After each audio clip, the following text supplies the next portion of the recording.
Jai Mehera Baba, Jai Mehera Mani. Yeah. So anyway, this is I in in the fall of 1988. I went there to the on a pilgrimage, and when I came to the end, at the end of the month, Erich said to come back in March, which was kind of unusual, and I said yes, March 15th. So I came, and and they had work to do. I worked on that tin shed up on the hill near Baba's tomb. I think there might have been renovations of the tomb. And so I was kind of working away. It was very hot. There were only a handful of Westerners. Most everybody had gone back to the West to get out of the heat and maybe see family and all that. So there were just maybe five or maybe a little bit more of us. So it was like Maribod was pretty deserted. Anyway, um, I was kind of working away and in these various projects. Occasionally I would go out to Marizad, but then at the early May, um, word came from Marizad for those few of us to come out and say goodbye to Mehera and the women Mandali who are going for their yearly vacation of 3 weeks to Pune. So we went out there. Mehera was on the porch with the other women, and she said, we wished her a wonderful vacation. I didn't have any idea that she was ill. I think they must have kept that from us. Mara looked fine to me.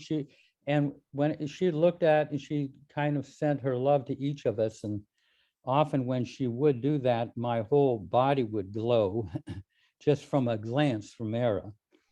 And so we said, but then as I was leaving, Mary said that she wanted the porch, Mara's porch there, all the walls redone. So I started in on that, and I had 3 weeks to do it because they were going to be back. And the walls turned out to be really falling apart, and the plastering job, I was working madly. And then as they came, I went back to Maribod and I continued to work there. And one day after work, I'm having lunch. After lunch. I'm sitting there I was in a little place in the compound behind the Mandalay Hall, behind Maribod, at Lower Maribod, and suddenly this car comes racing into the compound at breakneck speed, and it's Jal Dastur saying, Mehera's gone to Baba, Mehera's gone to Baba, and just makes a U-turn and he shoots off, and he's driving all over Maribod to inform everybody. I was like shocked. I mean, I don't even know what happened to me. I hardly remember what I did after that. I didn't get any details and everything, but gradually those of us who were there there were going to be hundreds and hundreds of people coming the next day for her funeral to Maribod. So there were just a few of us, we had to figure out what to do. And so, of course, Alan Wagner was there. He was going to take care of the food and that type of thing. And Ted Judson was there for the physical arrangements. And somehow, I don't know how this happened, but they wanted me to prepare Mehera's grave. And the village men had come in and dug the pit and everything, but it was kind of in shambles and everything. So I worked all afternoon to clear the space around Mehera's grave, and went down in the pit itself because it was all uneven, and I brought sand in and made it completely flat and even so that when her casket was lowered in the grave, it would be on solid level ground. And so we were all doing our various things. And then word came from Marizad that we could come out and see Mehera's body there. So that evening, we got on these motorcycles, these huge Rajdut motorcycles. I mean, they are heavy monsters. And we took off heading toward Marizad, which is about 16 miles. But the thing is that the sun was setting in the west and a full moon was coming up in the east. I don't think I had ever seen such a phenomenon. So we took off. We took off on our motorcycles across the countryside and then into the city, heading really right into the moon. Eventually, we got out on to the road that turns off to Pimplegown. But even before that, I felt this serenity over the entire countryside. There was this hush. There was this presence that was pervading everything. And I had the feeling, wow, this must have been what it was like when Jesus was born in Bethlehem. It was so rarefied. And so we continued on the Pimplegown Road, and the atmosphere was so rarefied, I thought I was going to dissolve, and I thought this motorcycle was going to dissolve. And as we got closer and closer to Merazad, it seemed that this was really going to happen. But we eventually got there, and we were ushered into Mandalay Hall. Now, when I came in, and I saw Mehera was in the open casket in front of Baba's chair, I got the shock because she looked like she was just sleeping, like she was just resting, and she looked like she was not even 30 years old. She looked so at peace and so young, and I don't know how old she was, 82 or 84. She looked so young. And there were very few people there. The women Mandalay were coming in and out. They were in grief. And there was Heather and Erico, and the ones that I came out with Bob Street, and I think it was Tom Fortson. So there were very few of us in there. And surprisingly enough, eventually Heather began singing. And rather than singing the Baba songs, we wound up singing these love songs. You know, the classic love songs from the 40s and 50s and 60s. Johnny Mathis songs, you know, there were bells on the hill, but I never heard them ringing.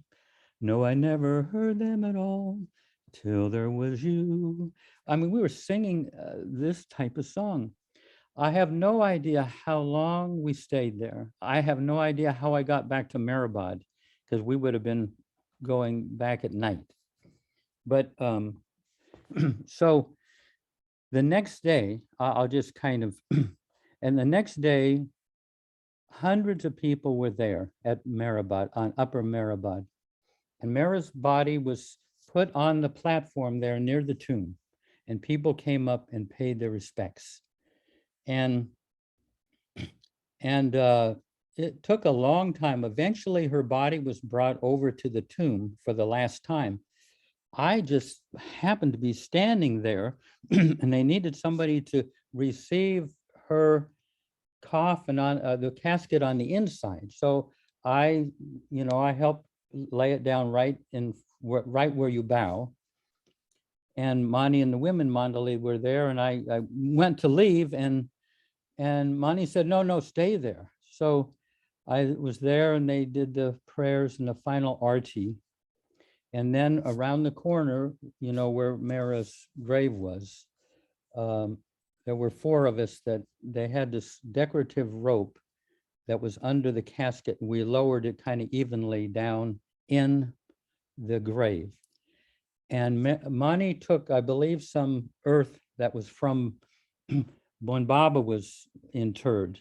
And she threw some of that in, some special things in, I can't remember all, but then the flowers came, thousands upon thousands of flowers, and the whole grave was filled up to the level of the of the ground with flowers.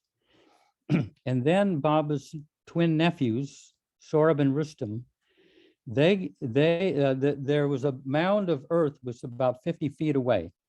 And there were two lines were formed, and they took these big buckets that were called gamelas, And they would fill it and they would pass it from one person to another, men, women, and children, all the way down.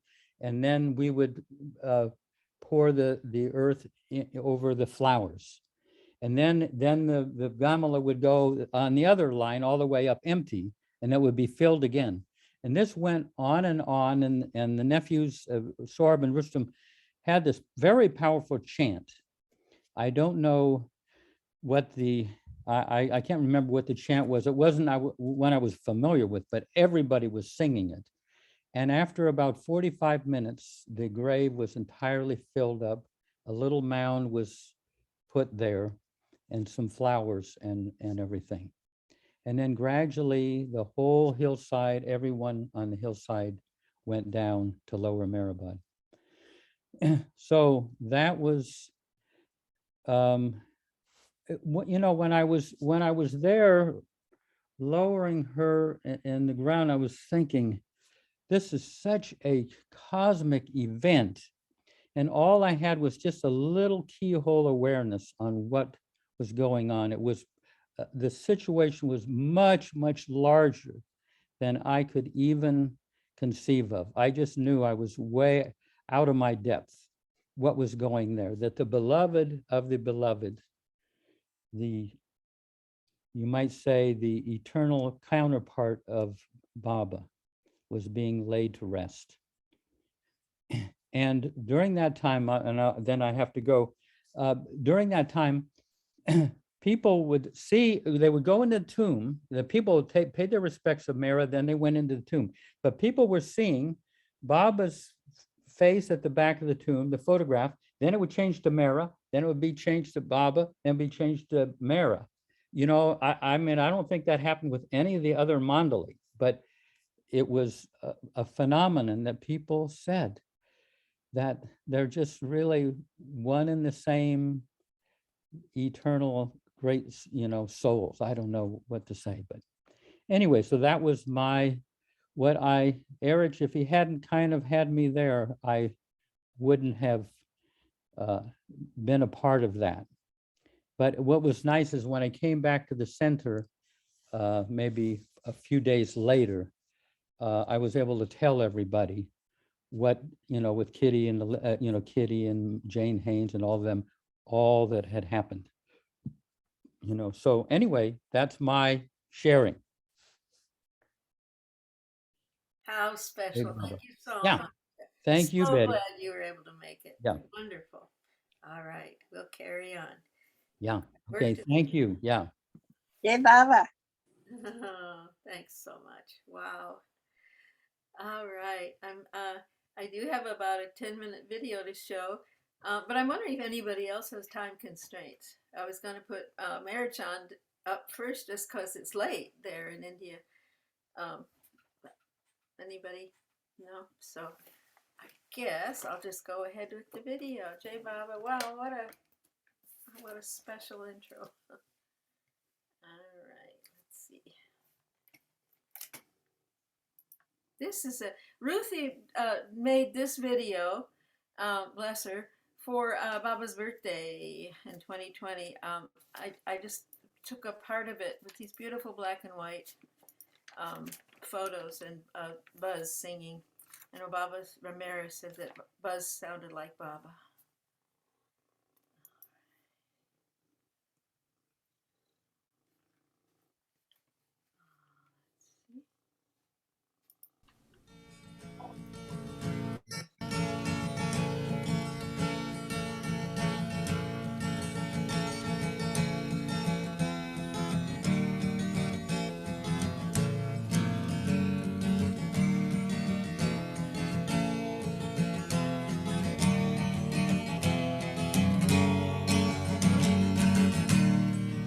Oh, to the glory of love, sing, oh, sing to the glory of love. Let all hearts sing of love. Oh, to the glory of love, sing, oh, sing to the glory of love. Let all hearts sing of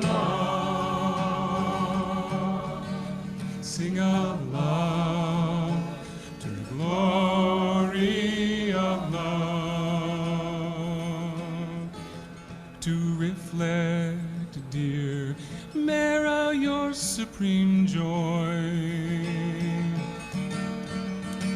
We learn from the flowers and the trees, and from the birds in your Mehera's odd garden, who sing with every breeze. Wildflowers we saw like carpets unfold when your reunion gift poured down.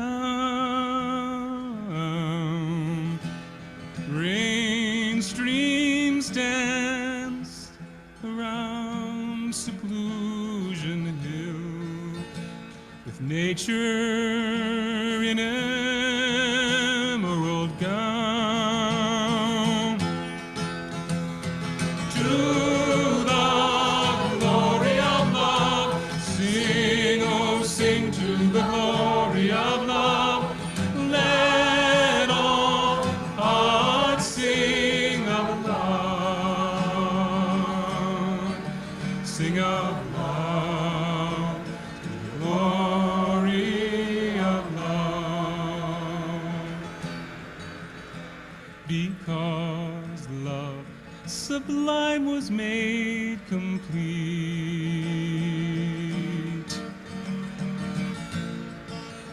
when he welcomed you to his world.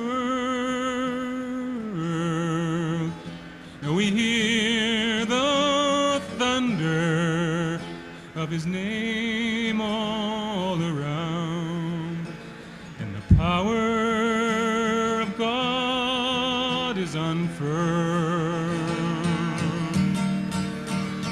Now we are out in the open, in the strong unshaded sun.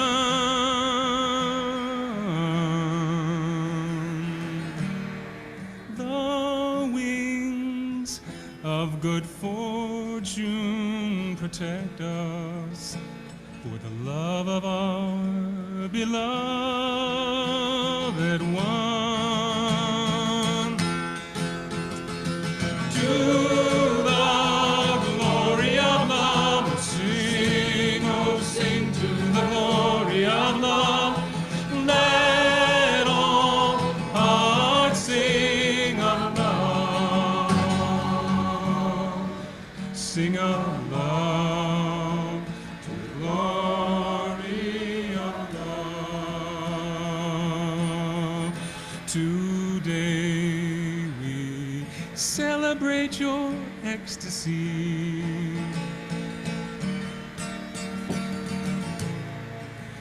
Born from separation's pain, beloved and beloved now are one, and it's earth's immeasurable gain.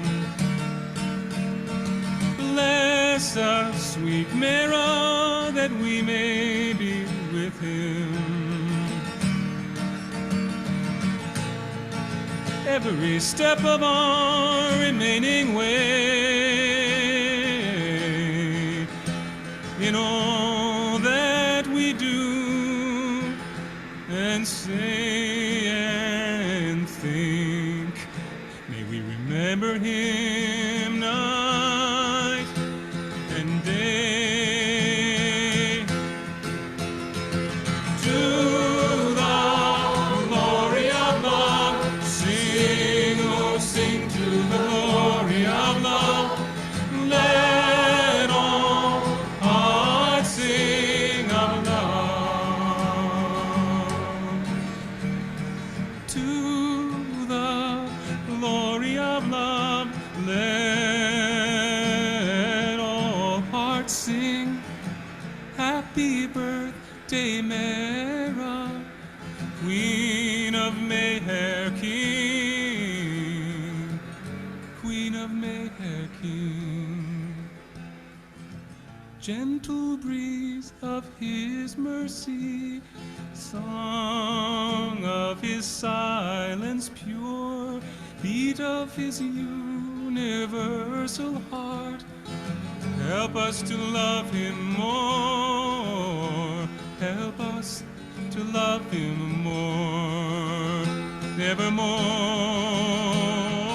To the glory of love, sing, oh sing to the glory of love. Let all hearts sing of love. Oh, to the glory of love, oh sing to the glory of love. Let all hearts sing of love.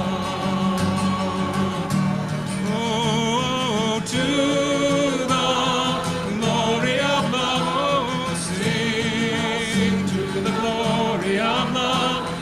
Let all hearts sing of love. Sing of love, glory of love. Sing of love.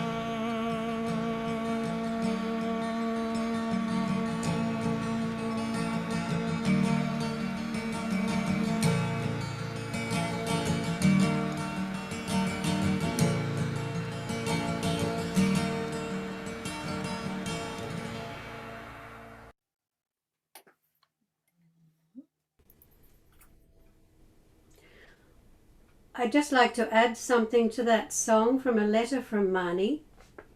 Dear ones, this song is my gift for Mehera's birth, written in convent hand school writing. It flies forth on the wings of her freedom, in her love for all who regale her beautiful beloved with singing and music, and all who listen with heart. All of you musicians may put this song to any tune or tunes that you fancy and sing to the glory of his love on Mehera's birth and evermore. J. Baba, Mani, 1989, Meherazad. Oh, wow, 1989. Oh, it's beautiful, Monty's handwriting. But, oh, wow. Oh, that Rainey, that's special. J. Baba. Beautiful. And Rainey's first. Did you have more, or is this for now? What you have? Oh, it's folders. Folders and folders and books and songs. So something I would like to read, though, is a poem that Francis wrote for Mehera. And it's in the Jimmy Mystery Letters book. And it's unique in history in that it absolutely states that the whole of creation was created for the Divine Beloved's beloved. I sing of you, Mehera, the beloved of all mankind. I sing of you, Mehera. Before he began the creation, the beloved created you, to mirror to him his love so that he would know it ever anew. I sing of you, Mehera, beloved of the beloved of all mankind. Then he made the earth as an arbor for your pleasure and quiet shade. He ordered the stars to be your escort and the moon to be your maid. He created the sun and rain to keep the earth always fair and green, bearing to seasons choicest fruit and flowers for you, his chosen queen. I sing of you, Mehera, beloved of the beloved of all mankind. The beloved, because of a whim, caused the whole creation to be, and in a one-word poem he contained it, and you are its melody. I sing of you, Mehera, the beloved of the beloved of all mankind. I sing of you, Mehera, the beloved of the beloved of all mankind. Jai Baba. Beautiful. So ordinarily we'd say, could you repeat? But we have so many to So share. many people, yeah. Go ahead, that's wonderful. Jai Baba. Oh, it's just beautiful. Now, can I ask you to digitally raise your hands? Some of you may not know how to do that. I like to go to the reactions button at the bottom of the screen and go to raise hands. And then, oh, I did want to call on Merchand first so that he can go to bed. It'll be after midnight, I think. Merchand? Jai Mai Baba. Jai Baba. I just share few of things because many of instances I was little close during from 78 to till 1987 with the woman Mandli. Even Rainy knows and Casey and all people knows about my attachment with the woman Mandali and Mandali during that time. It so happened. I met first time, even though we heard the name of the woman Mandali, but we didn't have an opportunity to meet. Even though we came into Baba's fold, our family came in 1950s. But I never met Mehera till on 6th of the February 1969. My first impression was Mehera was very not happy incident because Mehera was as a grief of her loss of her beloved. And but Erush Mama, they are all introduced during, of course, I didn't attend the Great Darshan, but the first introduction of our family means me, our children, to by Erush Mama to Meramai on the first Samatiti 1970. So living on all these things, the experiences, they know everything because there are so many instances with Mandali because I had a special time with Meramai during everyone. She always, the Mandali woman Mandali used to ask us to come visit Merabat when there's no much rush of pilgrims. So those days, my instructions every 2 months, I have to spend 3 days with them. So out of one of these things, I'll just share two stories, and then I'll sing one song, a little ghazal. She knows everything because all Mandali, I feel their level and consciousness is more than our level of consciousness, and they know. So one of the instances is during 1985, one of the Baba lover, staunch lover, who was suffering with the cancer. So they asked us when I was asking for Merchand, you are so close to the Mandali, why don't you go and ask Meramai and about this suffering of the brother Malish?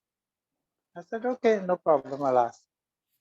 So when I asked Meramai said, tomorrow are you going to come back again to the Merazan? I said, yes.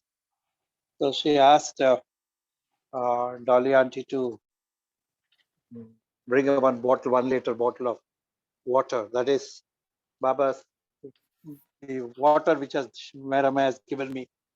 That was water. That water was washed. Baba's feet were washing the water which was absorbed. Baba's water was washing. Uh, Baba's feet was washed with that water. That was preserved water she gave me, and she told me that, "Man, you give this and ask him to apply wherever he gets the pain, and also given the Udi, which is the Baba lit in 1954, and she gives it. You give these two things and tell that to apply on his Udi on his forehead and water on the pain parts of this thing, and he'll be relieved from the pain within 7 days. He'll be relieved from the pain within 7 days. I said, okay, and nothing to worry, but he'll be relieved from the pain. So we came to the Hyderabad. misinterpreted the words mentioned by the Meramai that he'll be all right in 7 days. But we didn't mention about the he will be relieved from the pain. And they applied as per the instructions given by the Meramai. They applied on their body and all. And exactly on the 7th day, he passed away. He was so much suffering, he was unable to bear the suffering. Then I realized, oh, the meaning of that is relieved from the suffering means he will join Baba, will rest. That was the intention which I said, and she knows. And similarly, Meramai also knows that she is going to join Baba. And on 22nd December 1988, when Meramai's birthday was arranged, before that itself, Ted asked me to send a shamiana for the people to put it in the and all that during the rainy season. So we sent it in sometime in the March. So then Meramai, sometime in the during Amartiti, I brought that. Not even prior to that, only in October or something, it is brought. And when the Shamiana, when the local vendor, like that, what his name is, city contractor, arranged the tents for the Meramais at the open air auditorium at what is called New Stage. And there was a fire accident took place on that day. At that time, Mehera said, "This will be my last birthday. This will be my last birthday. No more birthdays." We didn't realize it. But that time, unfortunately, that birthday I didn't attend it because my cousin's wedding was there in Hyderabad on that time. Myself and my mother didn't attend it. And subsequently, we came to know that there was a fire accident. And then Madam, I said, you put that match and brought the shamiana, you just put that shamiana and no further arrangements, no further birthday celebration. This will be the loss. Nobody understood. And Madam, I joined Baba afterwards on the May 20th. And at that time, I was at Jaipur for making Baba's statue for Ingota. Myself and my mother, Ramakrishna and Sargam. We heard the news at Jaipur and then immediately rushed, take the train. And there was no much facilities those days to plane connections to Ahmednagar, Jaipur to, we have to convince, we have to come to Delhi, then Delhi to fly to Bombay, Bombay to that, better than that, we come by train. And we took the immediate next train and came to the, on 22nd May, we came to the Meherabad and visited Meherabad's tomb. And in fact, I put the link of Meherabad's construction of the tomb in the chat box. If anybody is interested, what the Jeff has spoke about that, some scenes are there. I put it in the chat box. You can go to the link and see. Now, if your permission, that ghazal, which often when I was always been Meherabad, and Meramai used to ask me to sing that I don't want to complete sing. I'll just sing one first stanza and last stanza because there are many people around this. I don't want to take off their time and just sing that because the last stanza only Meramai likes so much. And there are many incidents of Meramai forecasting us, even the accident of my brother-in-law, but I don't want to share it. It's a very big story, take not about 1 hour. So in cut short, I'll just sing that ghazal.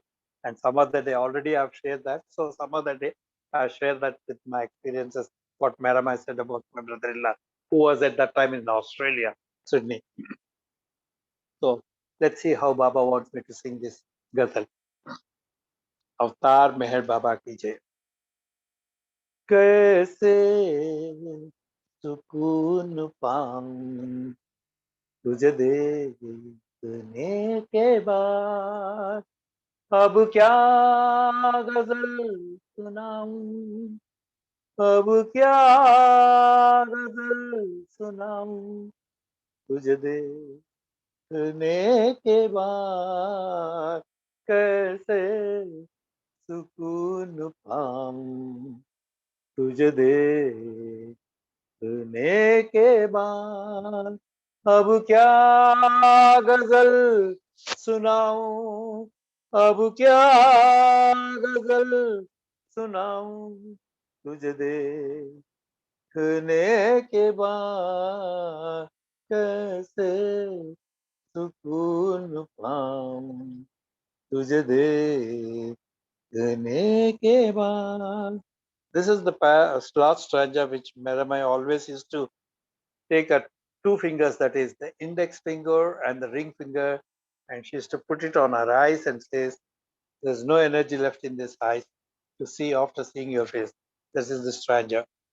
नजरों में ताकती बाकी नहीं रही, नजरों में ताकती बाकी नहीं रही, किससे नजर मिलाऊं, किससे नजर मिलाऊं, तुझे देखने के बाद अब क्या गजल सुनाऊं, अब क्या गजल सुनाऊं, तुझे देखने के बाद कैसे सुकून पाऊं, तुझे देखने के बाद.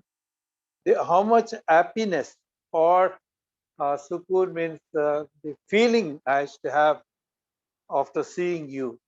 And I can't sing any ghazal after seeing you. I'm seeing you after seeing you.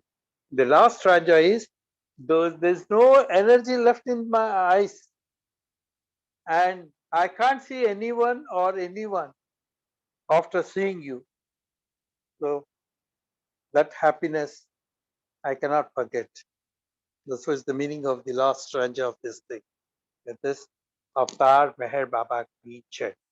Thank you, Jai Meher Baba. Thank you so much, Mary Chand. You were one of the few people who was there. Thank you, Jai Meher Baba. Jay Baba. And I'll just put the link if anybody interested, because Madam, I didn't like to the picturized her funeral. So her funeral was never picturized. Only the tomb construction of this, the Samadhi, so-called Samadhi, which was picturized, and that is, I put it in the chat box. If anyone interested, you can see that. Avtar Meher Baba ki Jai. Jay, thank you. All right, Pam, you're going right along. Are you there? Jai Baba. Very nice sharing. Wonderful. This is a song that Baba gave me just before the 20th anniversary of Mehera's passing. And I had totally forgotten about the date, it was in April. And then Danny and I went to the center, Mehera Center in May, and just happened to be there on the exact day that they were celebrating on the 20th, Mehera's going to Baba. And so it was Baba's gift to me. This is called Mehera's Song.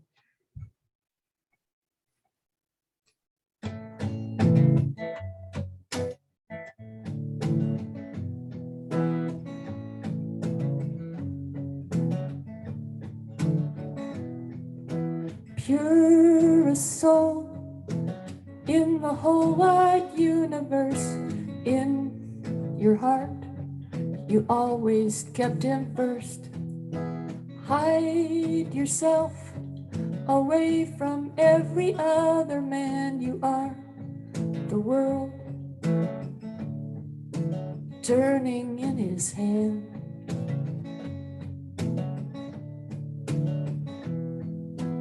Mehera, you loved him as he should be loved, his happiness you were always thinking of. You made him gifts with flowers and his fingernails adorning him.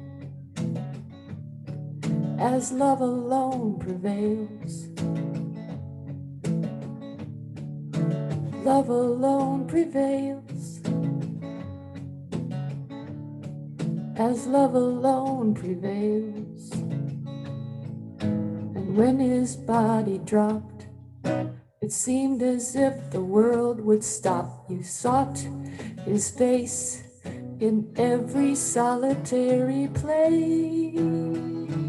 And then one day you looked outside your room to see that magically his face was there upon your tree.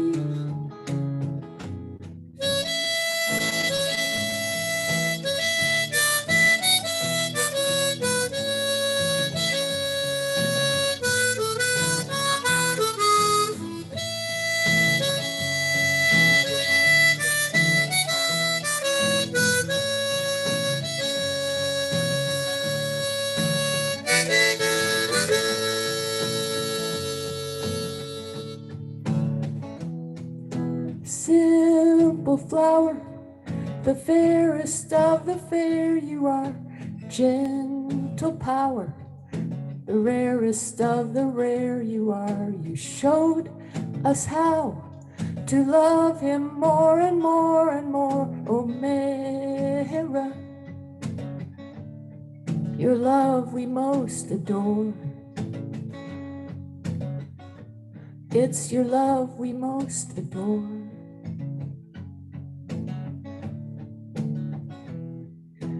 Purest soul in the whole wide universe. In your heart you always kept him first. Hide yourself away from every other man. You are the world turning in his hand, turning in his hand, turning in his hand.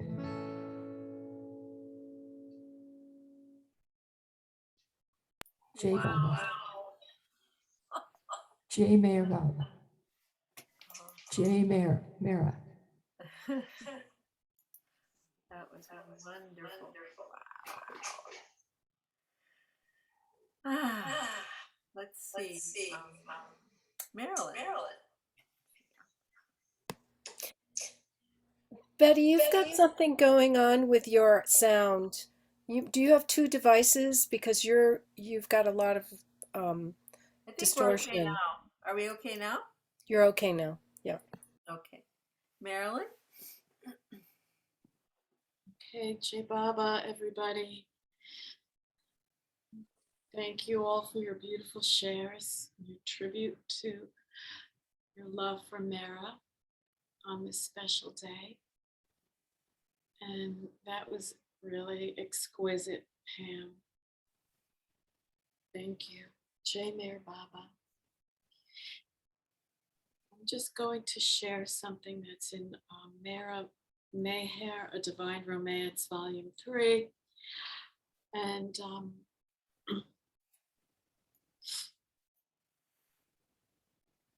Avatar Meher Baba Ki Jai.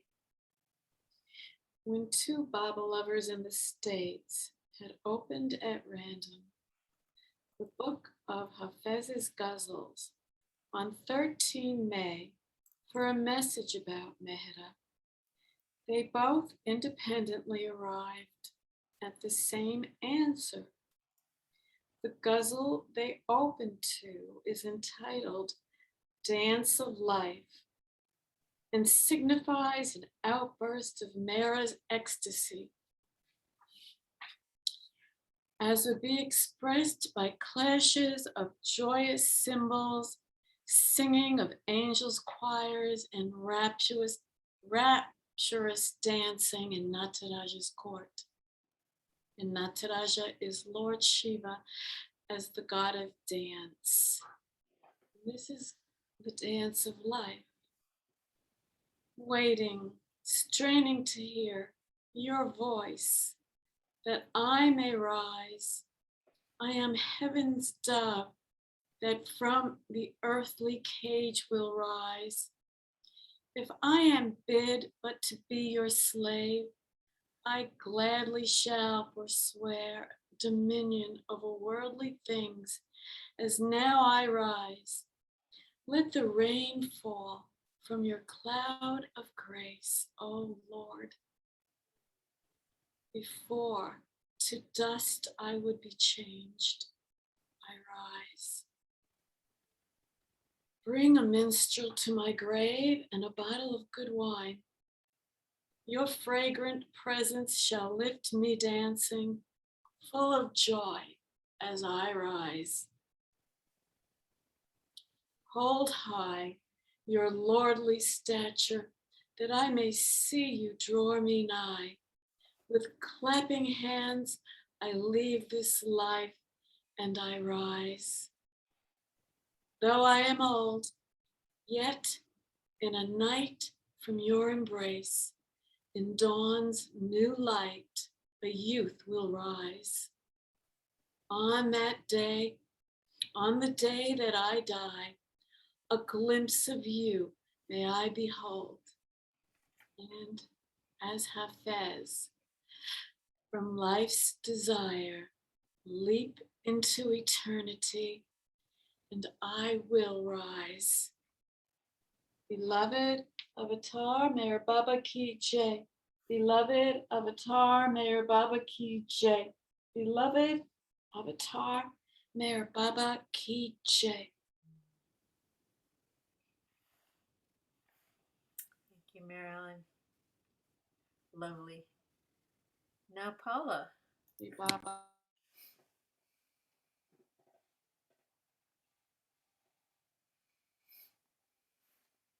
You there, Paula? There you go. I'm here, but my computer wasn't. Jeff actually asked me to tell a story that a lot of people have different pieces of it. But before Mehera went to Baba, there were like revelations. I mean, it feels like more and more over time has been revealed about who Mehera really is. And so this is a story about, there was an American Indian woman who had a really, really hard life.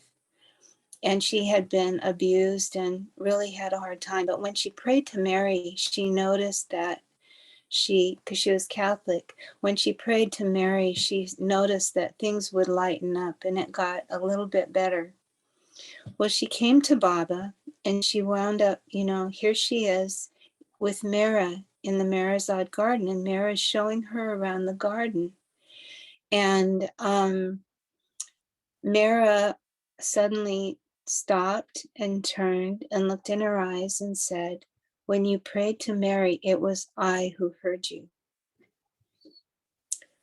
So Mary and Mehera and Mani had the dream that she had too, where she was really frightened and she was running in this dream. She was running down. Some other people might have clear memories of this, but she was like running down the approach road, and calling out to Heather. But she turned around and there was like a grotto in one of the trees, and the Blessed Mother Mary was in the tree.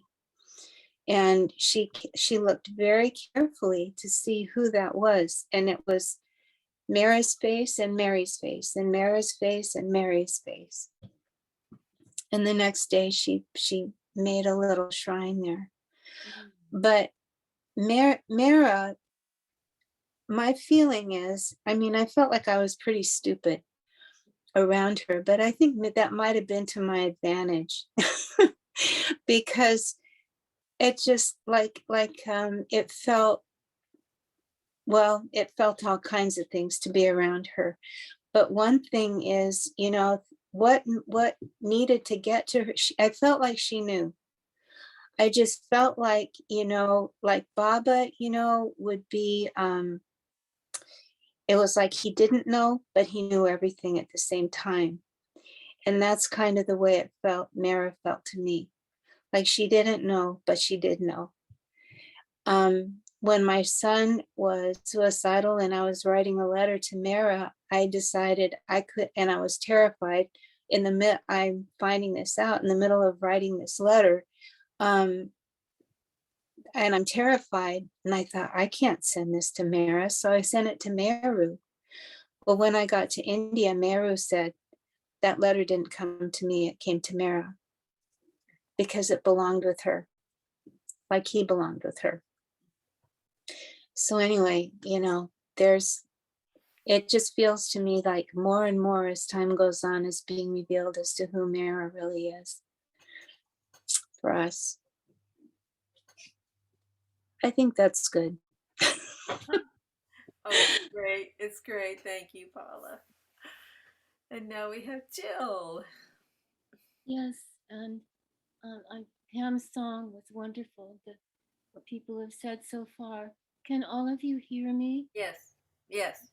And Paula. Yes, dear Jill, it's lovely to hear your voice again. Oh, thank you, Rainey. I see you when I watch some of the late night chats, and so Paula and I have talked about what she said about Mary. What I wanted to just describe was my first time I saw Mehera, and just briefly, because it took several pilgrimages for me to kind of really be able to just be human the way she was. But I went to an Episcopalian girls' school, and when I was confirmed, the religious authorities were two of the women, the headmistress and assistant, and the minister. And it was basically behind desks being interviewed by people who represented God. And then the bishop, of course, formidable bishop. And so I'd met Kitty, and Baba must have arranged it. The first meeting was over lunch, and it was a pot roast. I'd expected brown rice, and it was a pot roast. So I understood that the women and men with Baba were human. But still I was scared. And I thought, oh, I'm going to do everything wrong. I'm going to be interviewed. Am I going to pass the test? Will I be acceptable? And what happened was that right away, the first meeting was with Meru, and she had just written this poem called Jack and Jill, which I won't go into because it was a nice revision of the old one. And then met the other women, and Mehera hadn't come out yet. But I was a bit more relaxed, but still scared.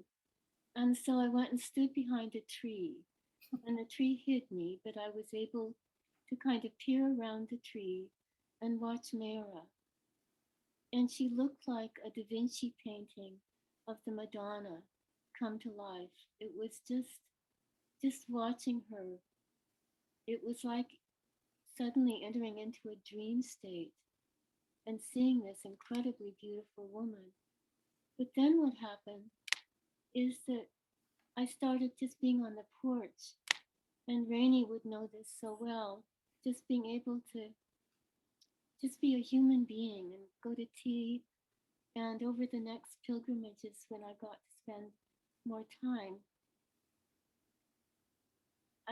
she was so human, and she was so lively and fun and relaxing to be with, and yet, always being tense to make sure I was, wanting to please her.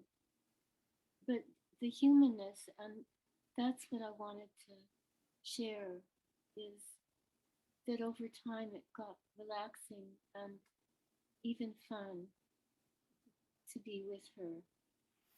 And I could say more, but I don't want to go on and on. So, to me,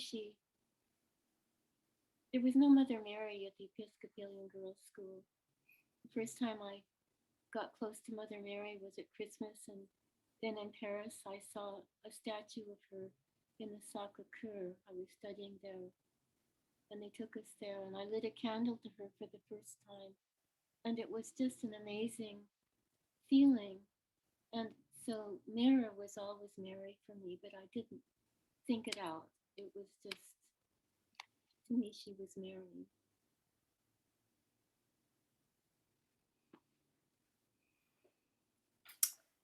Thank you, Jill.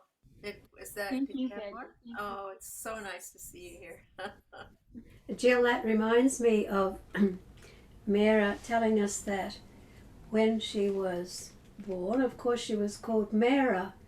And when they went to live in Goa, no one could pronounce it properly, so they called her Mary in the school, Catholic school in Goa. And then when she lived when her mother Dalat and her visited Upasni Maharaja's ashram, they called her Meera. So she did indeed in her lifetime enjoy 3 names of 3 women who she admired, but also thought she had been. She was so possessive of Baba that she liked to think she had been all the consorts, Mary, Meera, and Mary particularly. Jai Baba. Jai Papa. Thanks, Rainey. Now, Michelle. Hi, Jay Baba. So I never did get to meet Mara. I came to Baba in 90, but last weekend when I was planting the garden, I started thinking about Mara and her garden and how she could maybe help me grow better fruits and vegetables. And the next day, I was walking the dog and I had this feeling or this inner voice telling me that, so I'm piggybacking on Paula, that when I was a child, it was Mara that I was talking to all those years. I never really had a relationship with Jesus until actually being a Bible lover. It was all about Mary for me. And maybe that was just the way I was raised, the prayer, I'm not exactly sure. But I always talk to Mary. And that's really all that I want to share, that was my experience, that it was her, that she was Mara that was listening. So Jai Baba. I'm very blessed, feeling so blessed. Jai Baba. Jim, one of the few men here. Hi. I was just going through some photos. Can you hear me okay? Very fine. Yeah. Okay. I was just going through some photos and I found one with my wife, Robin, with Mara. And the story behind this, before I bring it up, is that in 1983, my wife, Robin, and I went to India together for the first time, together. And we had been together for a couple of years at that point. We weren't married yet. We were planning on getting married a little bit later, like a year later. But we went to India together, and Robin, that particular trip had quite a relationship with Mara. I mean, it was every time she went to Marazad, there, she was being treated a little bit special by Mara. And at one point, I'm going to bring up the photo here in just a second. At one point, she looked into her eyes very intently. And I'm going to get out of the way so you can see the photo. If you look at the, if you put your speaker part, you could see the image in a big picture. But this is Mara looking into Robin's eyes, and she was saying to her, have a baby soon, have a baby. And it was very, very intense, she said. And so of course we kind of took it for, we didn't know what. And we weren't planning on having any kids for a couple of years. People had to finish college and this and that, and whatever our plans were. but we came back and she found out she was pregnant the next month. And we had our first child that following November after our trip to India. And so we always look at our oldest son, Josh, who is now 38 years old, as a gift from Mehera. Wow. Oh, that's a great story, Jim. Yeah. And of course, whenever Josh, who would be absolutely abhorrent in his teenage years, it was just a horrible experience, we'd be going, he's a gift from Mehera. Okay. Thank you. Now, Mikal.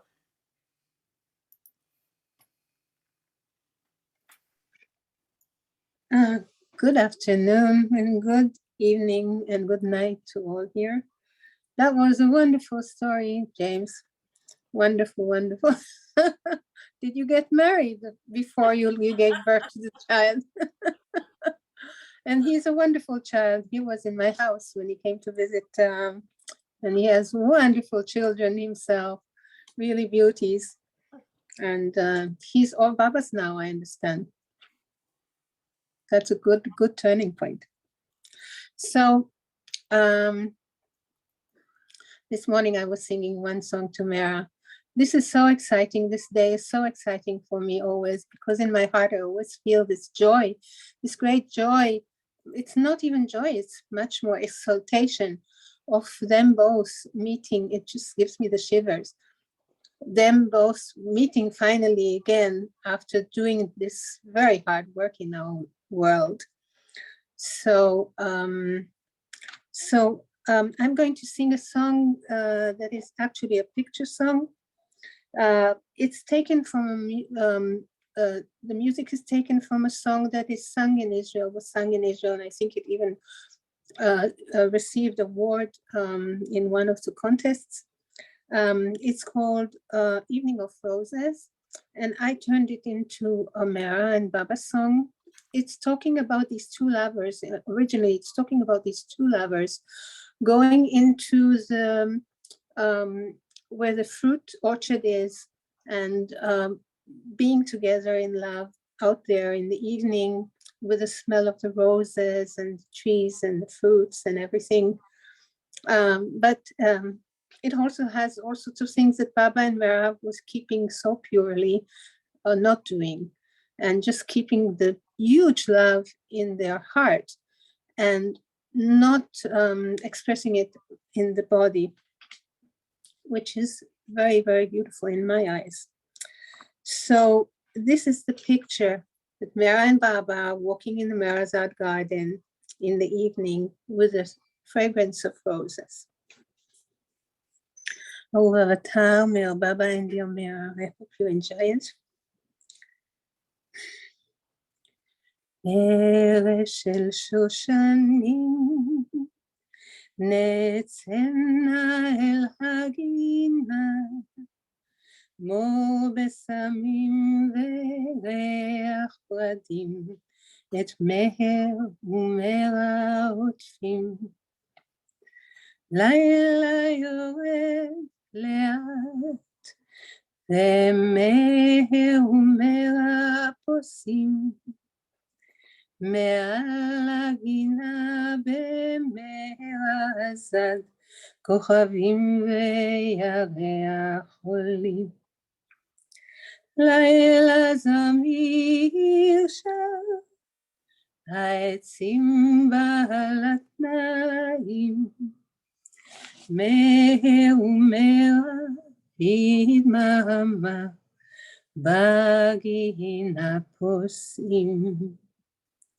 Evening of roses come, let's stroll in your garden. Fragrance and nectar filling the air. Baba and Mehera stroll there. Velvet night gently comes as Meher and Mehera stroll. Up in the Meherazad sky above, the stars and the moon aglow. Night and the nightingale sings, the trees gently sway and dance. Meher and Mehera silently walk in Mehera's garden side by side. Laila zamir shel העצים בעלתנאים, מהר ומהר silently walk in Mehera's garden side by side. In Mehera's garden side by side. Thank you, Baba. Thank you, Mehera, for being such a precious being that they are with us.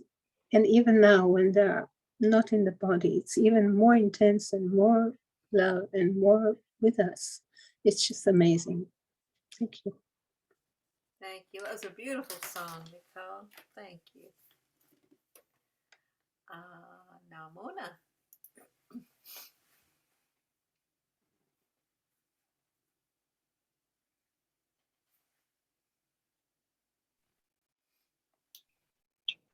Jai Baba, everybody. I just wanted to show this that showed up on my ceiling today.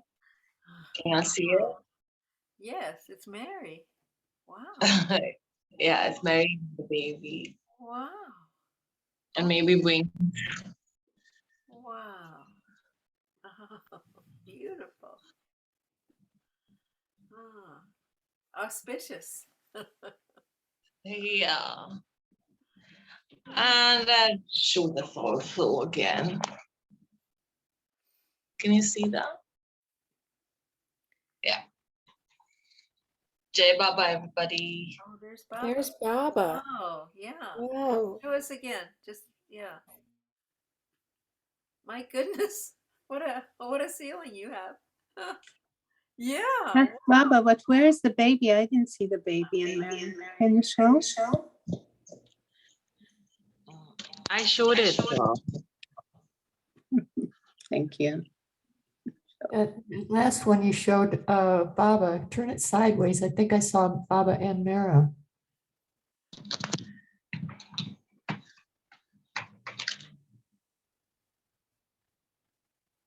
Oh, it looks like, yeah. This is on my bedstand.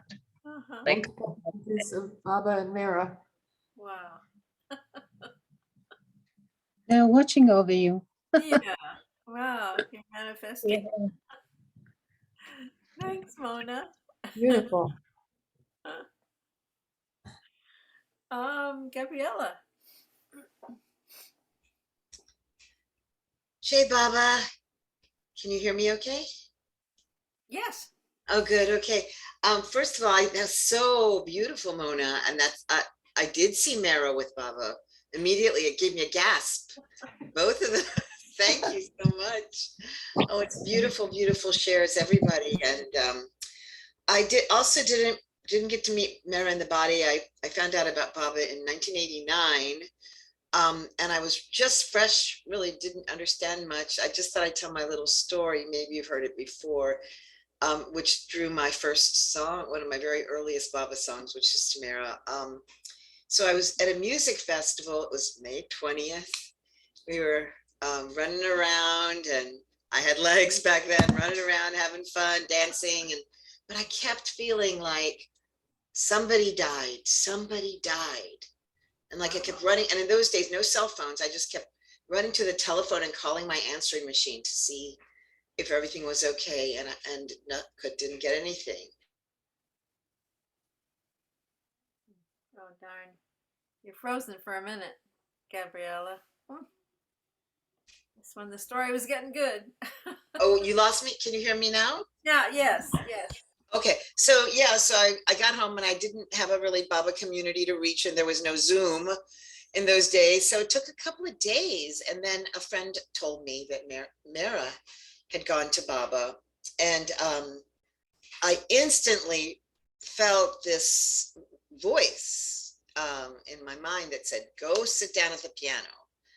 And I sat down at the piano, and then these words came, and they were clearly Mehera. So it was the first two lines were Mehera's lines, and then the rest of the song was me. It's a short little song, and then when I'll finish the story, and if you'd like, I can sing it. When I went in 1990 to India, it was very fresh with the Mandali.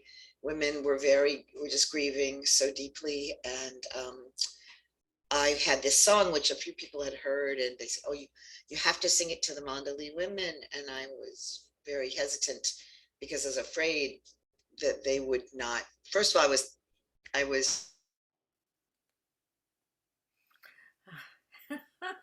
Suspense. finally did at their request. I sang it, and they said and I said, "I'm so sad I didn't meet Mehera," and they go, "Oh, you met Mehera."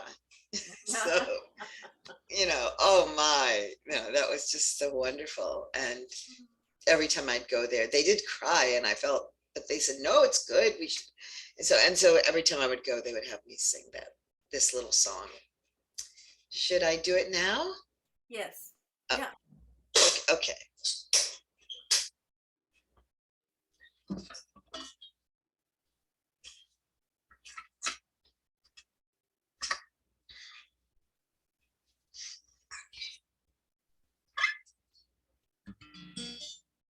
You said, "Be still, cast your spirit low, allow the time to flow.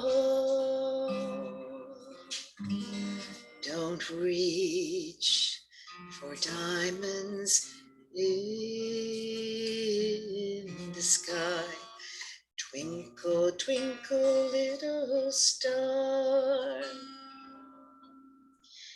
Turn inside.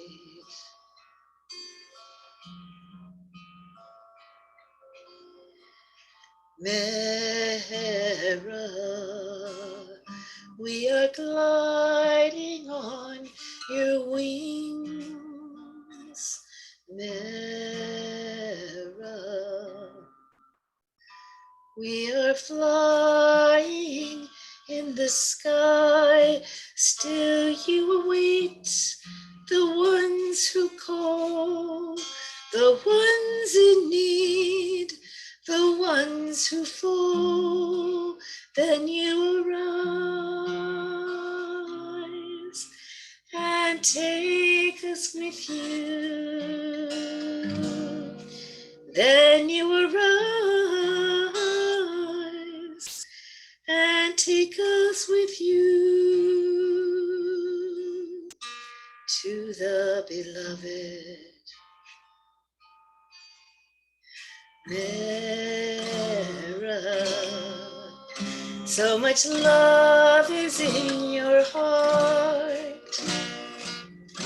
Mehera, though you long to join your Lord, still you will wait the ones who plead, the ones in struggle, the ones in seed. Then you rise and take us with you. Then you arise and take us with you to the beloved.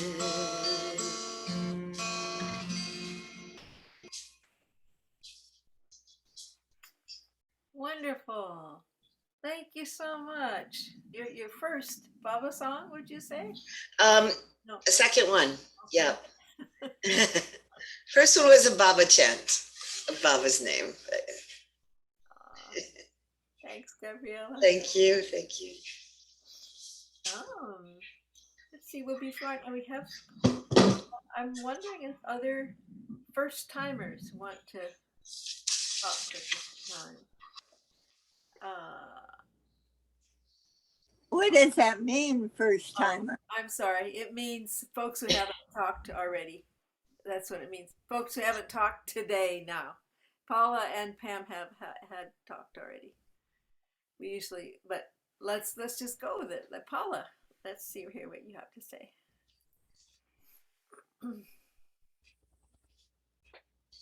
Yeah.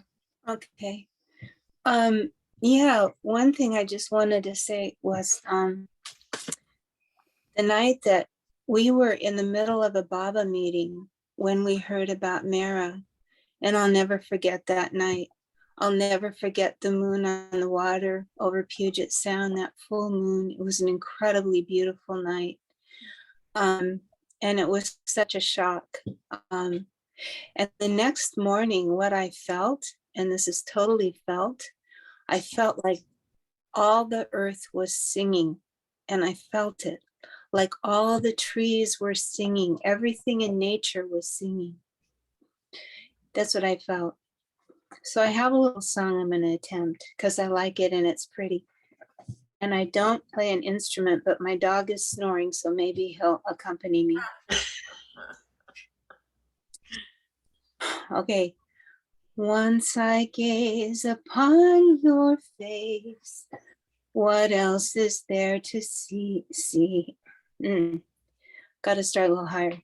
Once I gaze upon your face, what else is there to see? Once I feel your sweet embrace, where else is there to be? Step by step, your dance goes on. The song of love is in the air. It fills my heart with your sweet song. My soul overflows in a flood of tears. Oh, yes, I hear your silent call. Oh, yes, I hear your silent call. My life has ceased to be, and I must live in you as you already live in me. Once I gaze upon your face, what else is there to see? Once I feel your sweet embrace, where else is there to be? Jai Baba. Beautiful. Oh, beautiful. Wow. And that's Oh, what that's so beautiful. Why don't you sing for us more? Oh my word, just gorgeous. Oh, Baba. and that's what my heart. Yes. What did you say? That's what? That's with my heart pounding. Your heart is. It's You're so good. That's scary. okay. Yes, yes. No, I was looking at Mehera's picture and it was like she was saying, go for it. It's okay. This one, Good. I'll show you. Oh, it's always good to. Yeah. She's very encouraging. Can you show it again? I didn't see it. Yeah. Yeah. When I was in her bedroom for, yeah. last time I was in India, I was in her bedroom for a long time having a long talk with Mehera. And when I came out, I said to Mehera, I said, yeah, I had a long talk with Mehera. And she says, she's a good listener.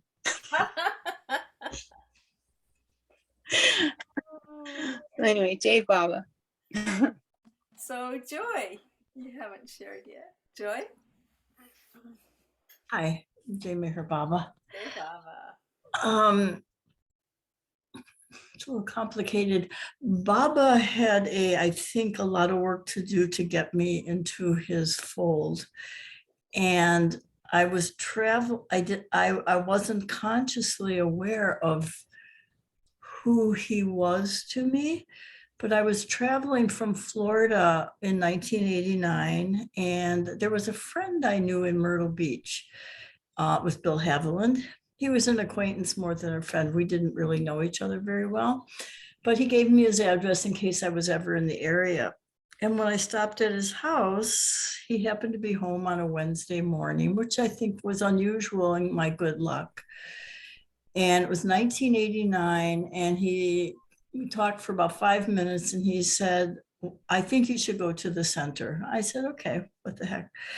And when I got there, in retrospect, I realized I came to the center maybe on the same day that Mehera passed, but I didn't keep a strict journal. Someone took me on a tour, and then they showed me the kitchen, and I was sitting there, and all I heard in the air was Mehera, Mehera, Mehera, Mehera. I had no idea what people were talking about, who they were talking about, and that Mehera had died. And still, that didn't really get me, because Bob, like I said, Baba had to pull some tricks on me to get me to him. But that was, I thought, very propitious that I landed at the center maybe on the same day or the same week or the next day or something. And I always was grateful for that when I finally figured out what was going on. I'd like to read from Gift of God, Ernavaz, on page 199. And she writes, only Baba's grace could have sustained Mehera through those first difficult months at home in Meherabad without him, as she remained immersed in sorrow. Not only was she missing his physical presence, but she often berated herself for not having done enough for her beloved. It makes her so human, because I have done the same thing with loved ones who have left us. And I didn't know that about her. And she deeply regretted that some members of her family did not recognize Baba as God. We continue to try to console her. And when she asked me, when will I go to Baba? I would answer, you will. You will, Mehera. But first, Baba wants you here. He's left you behind for a purpose. Baba has given you so much love. Now it's your turn to show others how to love Baba. And she goes on, Mehera was standing near her bedroom, we all know this story, window, looking out into the garden one day in July, when she suddenly noticed that Baba's face had clearly appeared in the bark of the trunk of the tree directly in front of her. She couldn't believe what she saw, so she called Mani, and the two of them confirmed for each other this wonderful event. When Baba's image appeared on the tree, she found great consolation in gazing upon this tangible sign of his presence. With this image, beloved Baba was beginning to draw Mehera out of her sorrow. For only if she were happy would she be able to show her love for him, share her love for him with others. 6 months later, Mehera wrote the following message for all of Baba's lovers. Despite her heavy heart, she read it aloud at the first Dharmatithi on 31st January 1970 to those gathered outside the Samadhi. And what she wrote and what she spoke was, beloved Baba's very dear lovers, beloved Baba was love, he is love, and he always will be love. Beloved Baba, for his love for us, his beloved children, has suffered and given of himself. We must love him more and more to be worthy of his very dear love for us. Serve him by spreading his message of love and truth. Love him above everything. Love and live his words. Beloved Baba has warned us to hold on to his Dhamman. Whatever happens, this is very important. He is the beloved God-man. May we all be true to his beautiful love for us and his trust in us. May beloved Baba bless you each, his dear ones, Jai Baba. And that's what she read out. And again, Mehera is only, her only interest is in Baba. And she came out to encourage all of us to do and to be that with Baba, to just be about Baba, the whole thing. Jai Baba. That's great, Joy. Yeah, wonderful. So true. Yeah, she lived for Baba. Yeah. A little bird told me that Pam is just so ready. Pam. Yes, I'm ready. And I apologize, I didn't have enable original sound on my previous song, but this time I have it on. Hopefully it sounds better. I was asked to do this song by Prakash. It's called Days at Meherazad, and this song was given to me by actually Arnavaz on the women's porch in '96. I never met Mehera, but we became Baba lovers officially in '93 through Balkal Churi, and we went to Meherazad in '96 and Meherabad, of course. And at that time, Arnavaz said, "Are you the writer?" And I said, "I write songs, yeah."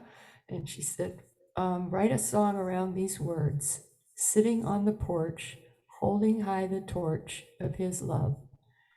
And so this is the song that evolved out of that gift from Arnavaz.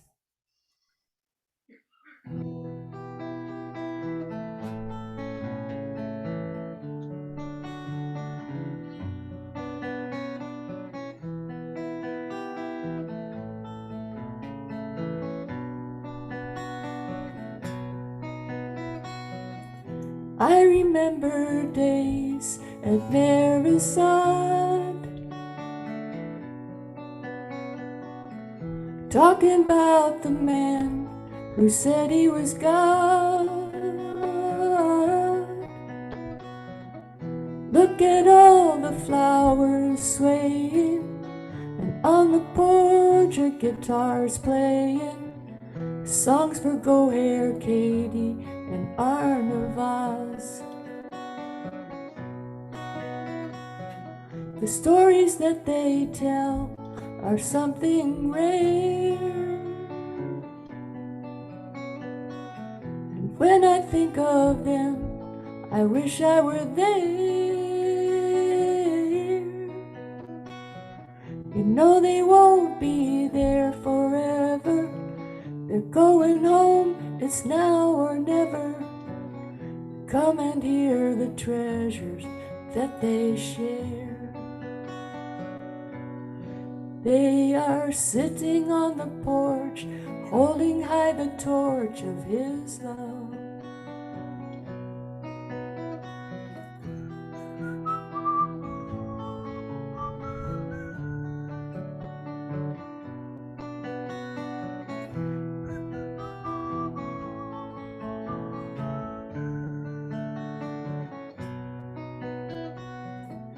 Erich is a man I want you to meet. He welcomes you with open arms, and he smiles so sweet. For 30 years he's told the stories about the love, the pain and glory, and staying up all night watching Baba sleep. And he is sitting on the porch, holding high the torch of his love. La la la la la, la la la la, la la la, la la la la la la, la la la la. Look at all the flowers swaying, and on the porch your guitar's playing songs for Go Hair Katie and Arnavaz. And they are sitting on the porch, holding high the torch of his love. They are sitting on the porch, holding high the torch of his love. And they are sitting on the porch, holding high the torch. I remember days at Mehera,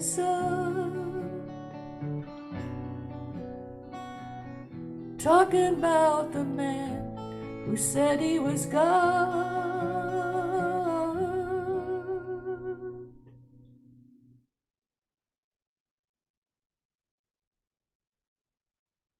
Wow, that was beautiful, Bob. Jai Baba.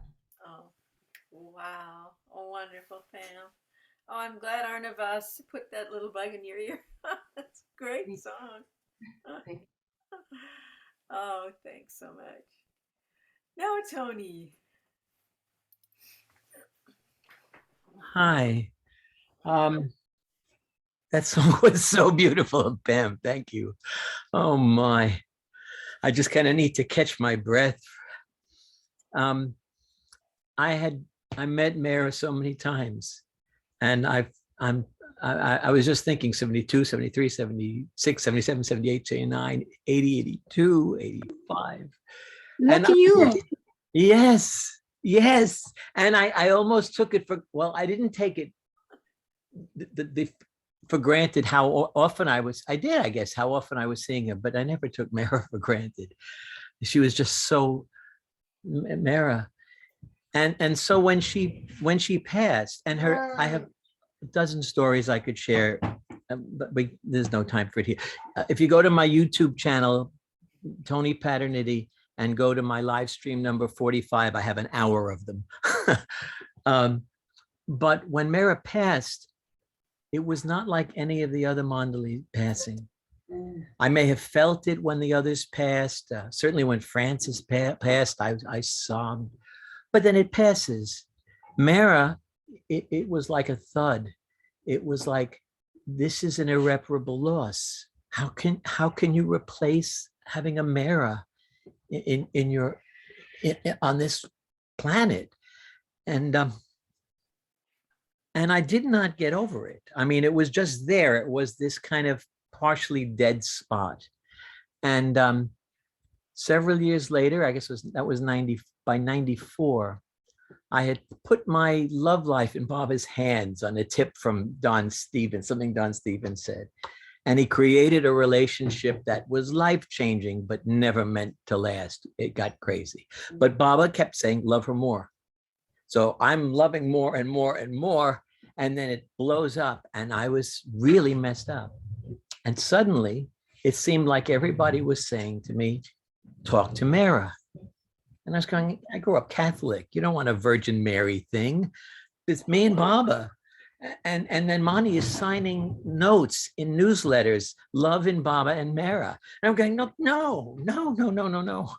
And I'm grappling with this situation. And I run into David Nordine, who hunts deer. And he usually talks with me about Harry Kenmore, who he admired and who I had a strong contact with. But this time, all he could do was talk about Mehera. And he said, I had no relationship with her in the body. I stood before her. It was like an Icelandic thing. I would die for you. But he felt no connection personally. He said, but now she's here, she's present. And he said, I go hunting and I always get 2 deer, but I can never get the third. It's a harsh story, but it's David. And he said, after the second deer this time recently, I bowed my head. I said, Mehera, you are the lady of the forest. You are his whole creation. Help me to get past this. And boom, 3, boom, 4, boom, 5. And the story was so crude that I got it, what Baba was trying to get through to me. And when I got back, that was in Myrtle Beach. When I got back to New York, I said, Baba, it seems like you're telling me to talk to Mehera. And so I looked at Mehera's picture and I said, Mehera, here's the situation with this woman. And Baba says, love her more and more. And Mehera was there in all the splendor of her presence. And in fact, she gave me advice inwardly, not in words, but on the relationship, which it was not meant to really last, but it was still a very loving thing. She said, send her two dozen red roses where she works. And I did, and I got a phone call that night from someone who was no longer going to speak to me, saying she was in the office, she was paged, went to the front desk, and there were these, it was an old person's home, and there were these radiant roses, and all the old women are oohing and eyeing, and one leans over to her and says, hold on to this one, honey. And so we had a reprieve of maybe about 2 weeks. It was really not meant to continue. It was the preparation for me to really be in relationship. But among the many songs that came pouring out on that first realization that Mehera was here was this one.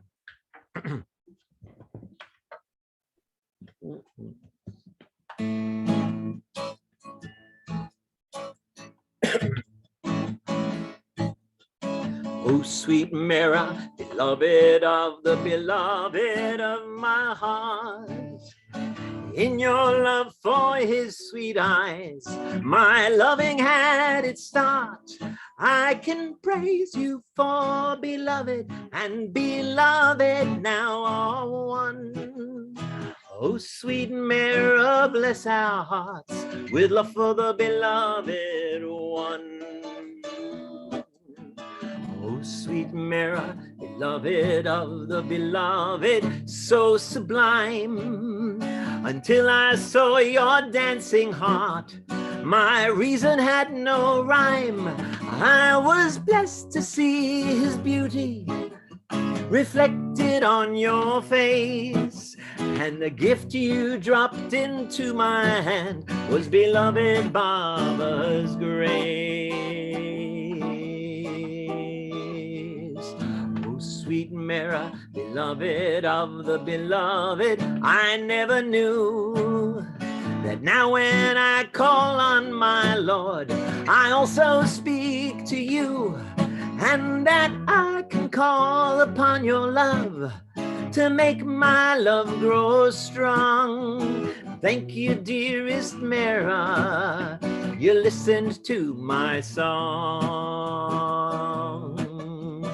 Oh, sweet Mehera, beloved of the beloved, through you, I find it so much easier to know what I must do. I must make my life into a garland for my Lord to wear.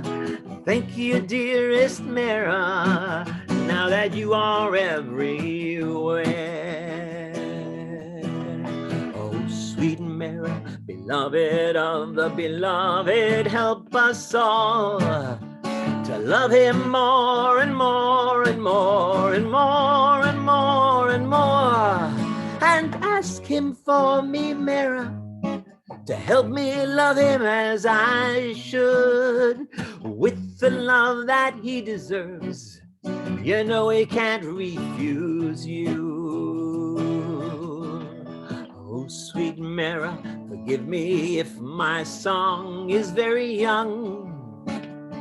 I only learned its melody when you asked me what I'd sung.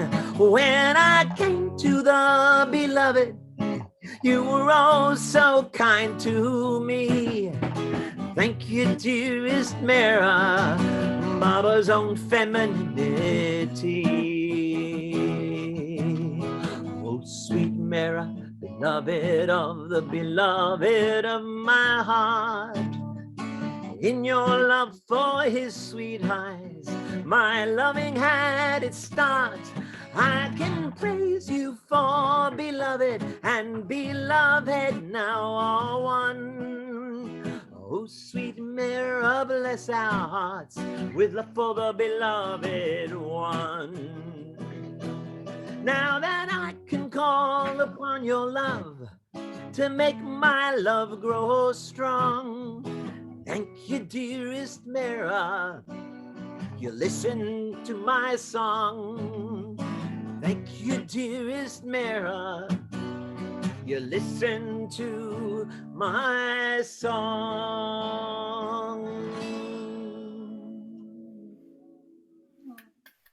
Wow. Fabulous. What a great song, Tony. Thank you. Thank you. Awesome. Thank you. Thank you for Thank singing. you, Mehera. Well, the other song that I wrote in the same 15, 20 minutes is called Thank You, Beloved Baba. Equal time. Marion. Oh, thank you. Thank you, Tony. Thank you, everyone. It was hard for me to just even come on. I feel so deeply moved by all of these memories, which are not memories, they're living experiences. I just wanted to make something very quick because it just came to me. I met Mehera during my 1969 darshan in India, and I went that one time. So I met her during that time where we women all got to meet with her. And then I did get to meet with her very briefly personally. And it was amazing because a friend of mine who could not go on that darshan, he went the next year. And she remembered me because I had 2 young children and some things she asked me about myself. And so he gave her a little box that she had a number of them with Baba's picture in it and some of Baba's hair in it. And so she didn't enclose a note, so I don't have that documentation of her note, but she told him to bring this to me from India. So it sits in a precious place in my home. And I guess, so even when I met her, I think so much in awe, whereas Mani was more, out there and with her way of being. So it's just, as much as I felt so much love, it also had that kind of awe of her presence that was so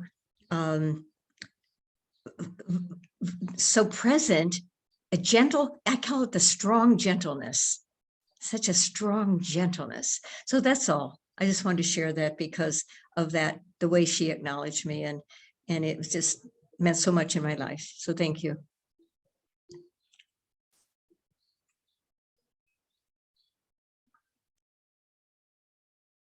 Great way to put it, Marion. I totally agree. Strong, great strength. Hey, Jeff is back. Yeah, can you hear me? Yeah. I had this meeting and it's over. So this is a song that I've changed the words to make it for Mehera. And the first 2 verses, if you can picture, Baba, this is back in the early 20s when Mehera, and there were just 4 women there at Lower Meherabad, and very intimate times with Baba. And before Baba began his silence and no electricity at Meherabad. So that's the first 2 verses. And the last verse is at Meherazad. This is Mehera singing to Baba.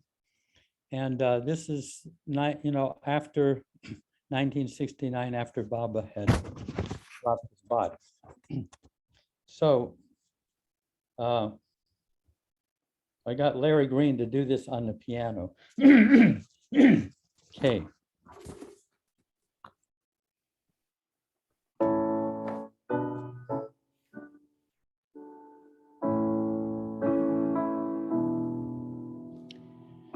Evenings in autumn, the glowing fire lights up your face in orange and gold. I see your sweet smile shine through The darkness, its lines are etched in my memory, so I'd know you by heart. So I'd know you by heart. Mornings in springtime, sharing love's secrets, we'd walk until the morning was gone. We were like sweethearts, happy for hours. The love you gave me lives on and on, 'cause I know you by heart. I still hear your voice on cool monsoon nights, whispering like the wind. Oh, oh,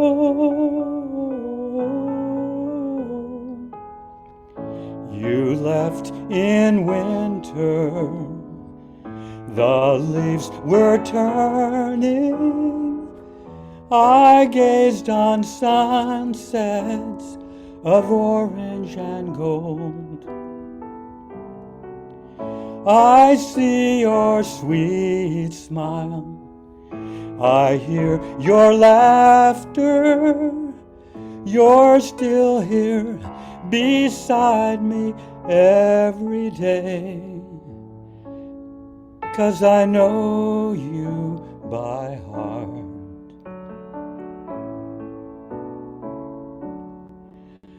'Cause I know you by heart.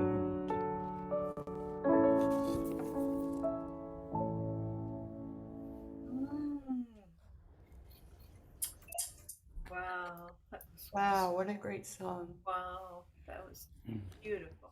Thank you, Jeff. So lovely. It Is was that a you song. playing piano, Jeff? No, I got a guy named Larry Green to play it on the piano. Oh, And it's a so, recording of it. yeah, and so then I just sang with the piano. Oh, wonderful, Beautiful. beautiful. Beautiful. Wow. We weren't able to get any vocals, so on his computer for some reason. Yeah, Randy's back in but That's that, really yeah, good then.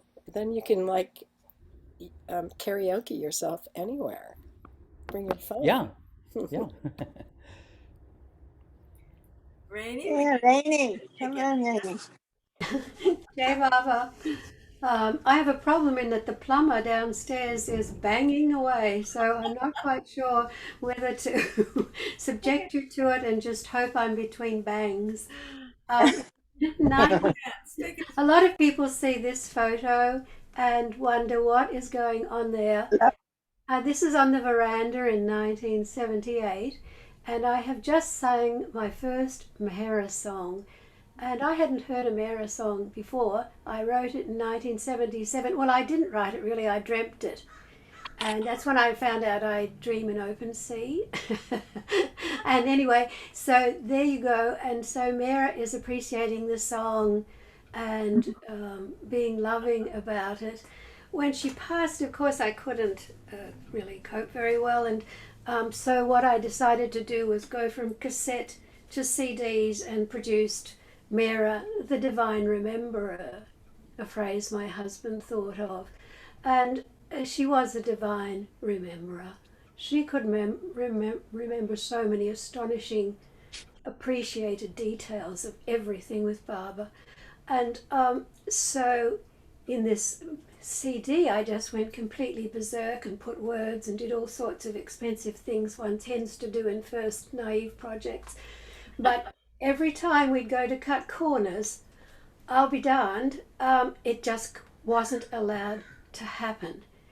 You could never cut corners on this CD. It ended up evolving to being at Skywalker with incredible sound and masterer Bob Olson from Tamla Motown. It just kept evolving out of my control in a field I was just entering called CDs.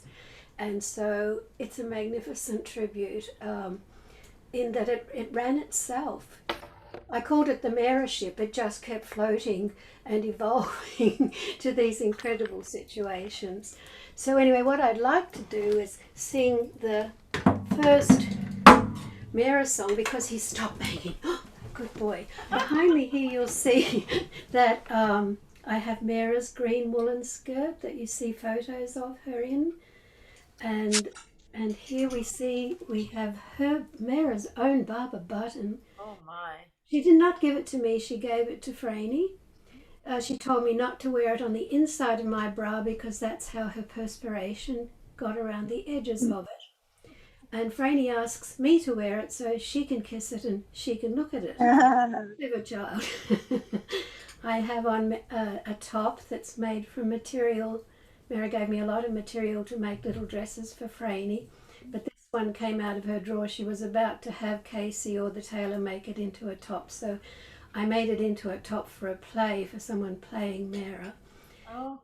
And one time she gave me these beautiful rose quartz beads, graduated beads, and each bead is carved into a rose.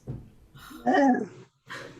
And so a house full of Mehera on our left and Baba on our right. That is our life. That is our amazing karma this life. So this little song she just loved.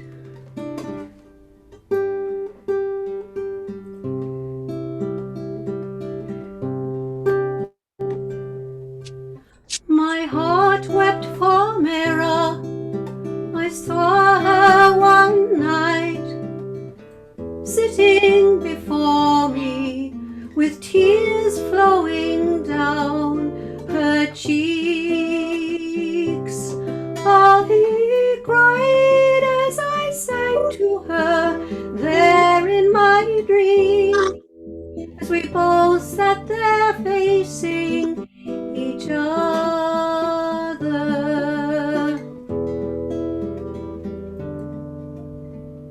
Then I went on dreaming that with her precious tears we made gardens from deserts and grew flowers wherever they fell.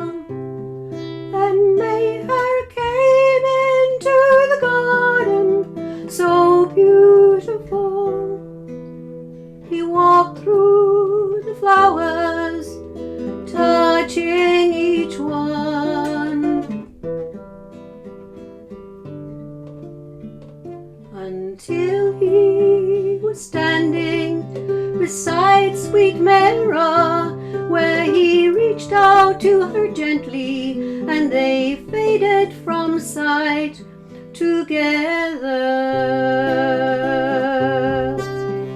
hand in hand, forever together. Mehera and Mehera.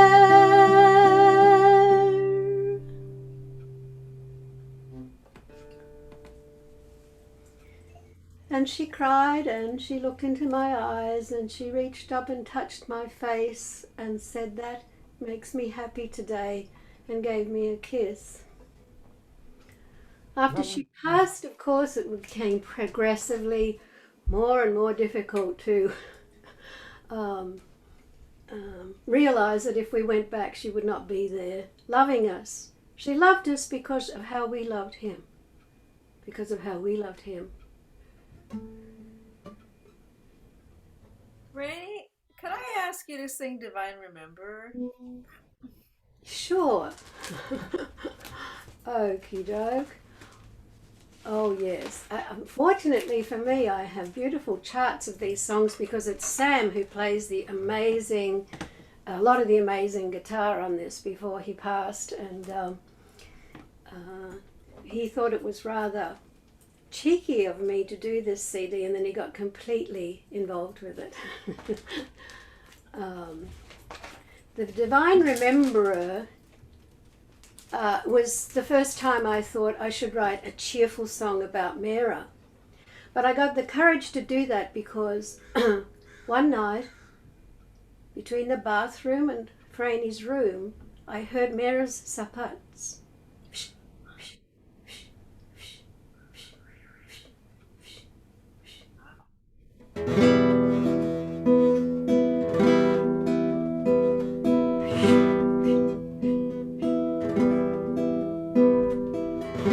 I hear your footfall, but they tell me that it's no longer audible. Oh, but Mehera, I heard your footfall. I hear your bell-like laughter, but they tell me that it's no longer here. Oh, but Mehera, I heard your laughter. I hear your bangles jingling, but they tell me those subtle colors are gone. Oh, but Mehera, I heard your bangles. Those memories no time span ever can erase. Your beauty, devotion, nothing can replace, nothing will erase, nothing can replace, nothing will erase. I hear your footfall, but they tell me that it's no longer audible. Oh, but Mehera, I heard your footfall. Those memories no time span ever can erase. Your beauty, devotion, nothing can replace, nothing will erase, nothing can replace, nothing will erase.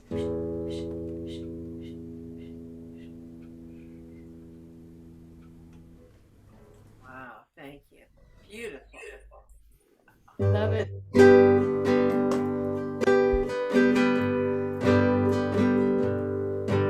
Every detail of your face, every moment of your grace, the strength and beauty of your walk, she told us every detail.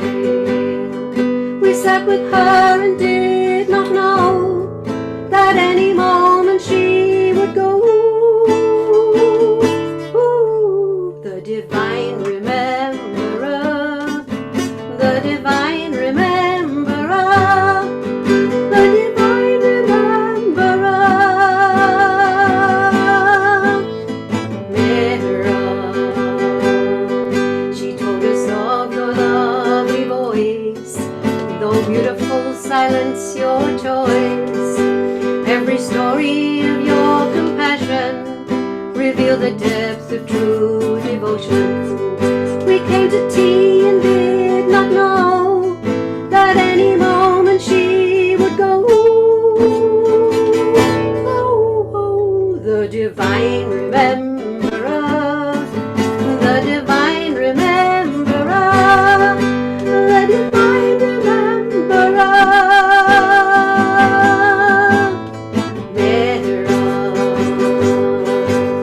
At Meherazad, we ran to the veranda, our hearts beating, excited soon to see her. And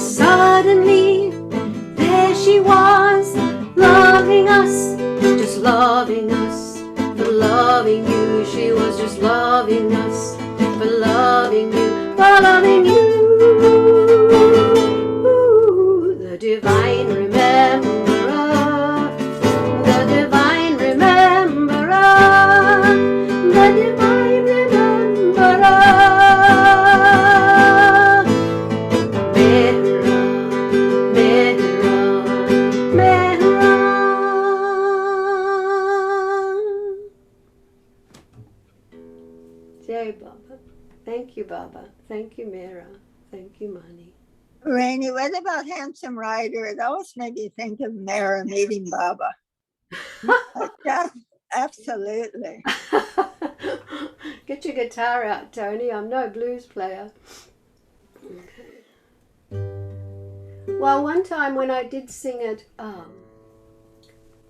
I was told by a painter at Merazad, and Mani nodded, that she hoped she could paint like that song was sung.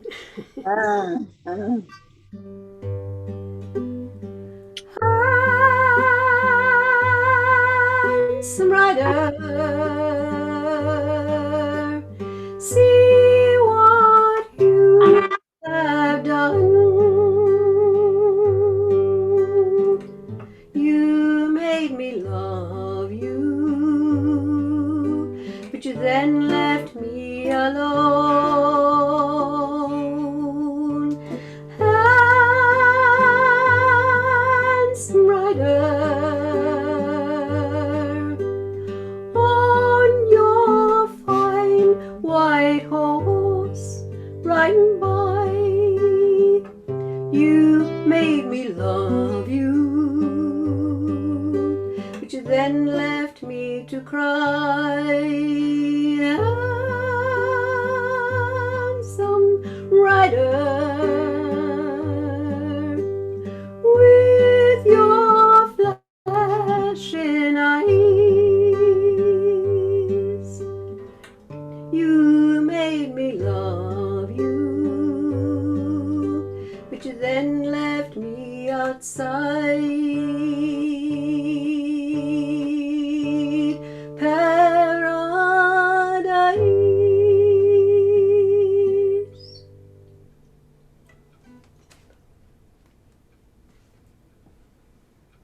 Jai Baba. Jai Baba. My name's Stephanie. Had a hand up. Did you want to say something, Stephanie? Where are you? I only see Vesta's hand up. Yeah, Stephanie's was up and then went down again. Oh, maybe it's gone. Okay. We have Vesta. Hey, Bob, everybody. Beautiful, beautiful sharing. I just love the interspersing of the stories with the music because it ties it all together so beautifully. You can hear it through your ears, but when it comes through the heart, oh my goodness, it's just so beautiful. Thank you, everybody. I'm going to try and make this short because this is in my book. This is going to be a major chapter because on the 19th of May, I was sitting in my office, my real estate office in Santa Barbara, when I got a call from Jacko that Mehera wasn't expected to be on the planet longer than 24 hours. And so after I hung up the phone with him, an inward prompting was get on a plane, get back to India immediately. And at this time, I had never heard that there had been a letter or something sent out saying that no one should come to India. So by Baba's grace, he prevented me from knowing that, because if that had come from Mani, I would have said, I would have told myself, you may want to go, but they don't want anybody there. This is a private time. But for some reason, I was prompted to go. So I hung up the phone. I called my parents. No, I hung up. I called Marwan Sukadwala because I figured he'd have the latest news. And he was in Arizona, I believe, going to school. And he told me if I was inwardly prompted to just get on a plane and go. So I thought, well, that was good, because I was calling him to try and get some kind of an inward message from Baba, if that was just my desire or something that he wanted. And when I heard that from Marwan, I gave him all the authority in the world he needed for me to have permission to just get on a flight, right? So I called my parents and I said, I can't go into it right now, but I'll be there within 2 hours. It was a 90-minute drive from Santa Barbara down to Los Angeles. So I said, I'll be there in 2 hours, but be prepared to take me to the LA airport. I've got a flight on Lufthansa and we've got to leave immediately because we're going to barely make the flight. And by Baba's grace, there was only first class passage on this Lufthansa flight. So otherwise I'd have been crammed for 24 hours, but I was able to have a first class seat and had a good trip over. But the amazing thing that happened was, and this is a very detailed story, how Baba just intervened every step of the way. When I got to the airport and was in line to get my ticket, they were asking for your passport and your visa to India. And I went, holy crikey. See, Meta, I didn't swear. I didn't swear. I said to myself, holy crikey. And I said, holy crikey, this is in honor of Rainey and all my Australian Baba lover family. Holy crikey, Vesta. You don't have a passport with you? And my passport had expired and I had no visa. And so I said to my mom, I said, they're not going to let me on the flight. I said, so the flight is leaving in something like 20 or 25 minutes. They've already called last boarding. So here, you take my luggage, you check it in. You tell them I ran to the gate with my passport and my visa to get my ticket so I could get on the flight. And this is before all the nonsense was going on with hijacking and everything. So they believed my mom at the ticket office, because let's see, this is 89. So my mom is probably mid-60s by this point, right? And a very unassuming looking woman. So they gave her my boarding pass. And so my mom and dad run up to the gate and give me my boarding pass. And the woman at the counter says to me, I need your passport and your visa to check off. And I said, oh my God, that's in my luggage. You know, when we were standing in line, I didn't want to lose it, so I put it in my luggage. So they let me board the plane. Long story short, I sat next to a very wealthy Indian merchant from Texas who couldn't believe I got on the plane with no passport, no visa. He was the person when we landed in Mumbai who put 500 rupees in my hand because he knew I had to check the connecting flight to Pune to get to, because I told him all about Baba and Mehera and this and that. He went and exchanged all the money that he, or some money that he had, and put 5 100 rupee notes in my hand. And when he saw that I was walking away from my luggage and my Nikon camera equipment and everything in order to board that plane, he shouted out, she's legitimate, you know, let her take her luggage, you know, blah, blah, blah. She's got to catch this flight to Pune. He ran through the doors out to the tarmac and laid in front of the plane so that plane could not take off until I boarded it. I have no idea what happened to him, but this is going to make you laugh, Betty, more than you're laughing right now. The other day, I had enough energy to sit up and clean out one of the drawers in one of my file cabinets, and I found the pad that I had taped his business card in, and he was a mercantile merchant from Texas. Okay, so that tells you how I got on the flight to Pune. Then I land in Pune, and it's the middle of the rickshaw strike because it's wedding season. And if those of us who passed through Pune in those early 70s and probably into the 80s remember the Sikh who was a taxi driver, and he always wore the Baba button. He would always find us Baba lovers, and he'd say, okay, you want to go to Baba House? You go to Pumpkin House? Where are you going? So he came over to me and he said, madam, you'll not be getting a ride anywhere. Strike is on now, wedding season. However, my taxi is behind the building over there. Let me go first and get into my car, and then you follow so no one knows I'm taking you anywhere because they will beat me. So anyway, he took me to Baba House. And as we pulled into the alley, into that little courtyard where Baba's family lived, for the first time visiting Pune, the chain was up on the lock, and there was a huge lock on the door entering Baba House. And I knew right then and there that she was gone, because they would never leave that house and lock it like that unless they were going to Meherabad or Meherazad. So I called back to the taxi guy is getting my luggage out of the car, and I said, no, keep it in the car because we've got to get to Ahmednagar right now. He said, madam, I can't take you. I'm only licensed for Pune. And I said, and I think the ride then was like 100 rupees or close to 100 rupees or something.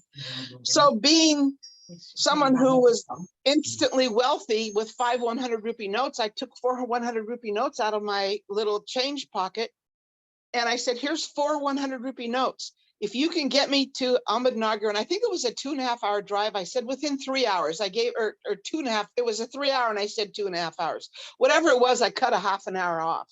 And I said, if you get me there in this amount of time, you'll get to 400 rupees. So as you pass through, I think it's Lonavala where the lake is, and then you go not too much, maybe a quarter mile, a mile into the little village there on the other side of the river. There's a place where people always stop and get chai. So he pulls over from the side of the road, and I said, what are you doing? And he says, I'm going to get some chai. Would you like some? I said, no. I said, are you going to pay 400 rupees for a cup of chai? He said, no. He says, it's only 4 annas. And I said, yeah, but if you stop here and you don't make the time, you're going to get your regular fare. You don't get the 400 rupee bakshish. He immediately got back in the car and tore off. So we get to the road where you go left, you know, the where it tees, the road ends up to where if you go right, you go to Meherabad. If you go left, you go into town to the trust. And he pulled over and he said, which way do you want me to go? And I just said, Baba, which way do I go? And I thought, okay, if Mehera's already gone to Baba, so many hours has passed, maybe they're at Meherabad, and if they're still at Meherazad, they'll end up at Meherabad shortly anyway. So I chose to go to Meherabad, and we went a couple of miles on the road, and there in the distance was the DeSoto that Arnavasa Nariman had given to Baba. And I told the taxiwala, I asked him to please pull over. And I got out of the car and I stood in the middle of the road. There was no traffic then. I mean, a bullock cart might have gone by, but there was very little traffic on that road at this time. So I stood in the middle of the road, and the car stopped about 30 feet away from me, and out of the seat, the door opens and out comes Goher. And they said, we thought we were seeing a ghost. And then Mani said, well, that's Vesta. And they had Goher get out and tell me to go up, that people were eating down this. And I'm taking off where Jeff left, where everybody went down to eat, because there was something at Lower Meherabad that went on. And Goher said, do not go down there. She said, if you're hungry, we will feed you when you get to Meherazad. But don't go down there. Just go park up by the railway tracks and go up, give, take darshan with Baba, and you can see where Mehera's grave is, and then come out to Meherazad. I'm going to stop here because I've written probably 30 pages about getting up to the railway tracks with Robert Aaron's help.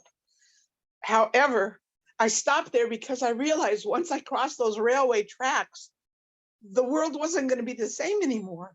It's like Jeff and other people have said, Mehera's feet were no longer on the planet. And me, I felt especially vulnerable because Mehera every day on a photograph of Baba she had given me and asked to have back to put in Baba's room when I went back to the States so that she could garland it every day for me. I knew that wasn't going to be happening anymore. Mehera's hand was not going to be offering a marigold or a little rose bud for that flower on his nightstand by his bed. And I somehow felt very, very vulnerable, as if all the protection from whatever was gone. But anyway, I walked up, I picked up flowers that were in a little basket and offered them to Baba, not only from me, but from everybody who wanted to be there, who couldn't be there. And I offered from the east, from the west, from the north and the south. And there were special people that I offered something from as well. And then when I went over, and I have photographs of everything, that I gave all the negatives to Mani, and she printed up, and I think they put them in archive. But I also have a set of photographs. I should probably post them somewhere so you can see the mound of dirt and the jolly that was put over the mound of dirt and the flowers offered to Mehera. And I had a rose that I offered from me, and then I had a rose that I offered from everybody who knew Mehera, loved Mehera, was going to know of Mehera, and going to love Mehera in the future, so that everybody could know that they were remembered at that time and something in their name and in their honor. And I remember saying something about to all the men and little boys or young men who weren't touched by Mehera or didn't know her as a woman, have tea with her, etc. I knew how Baba explained that we take male, female births. You know, that's kind of the order. I said, for all of those who will be women next life or female next life, this flower is for them, and may they feel her presence and her touch. I just remember thinking all that kind of stuff.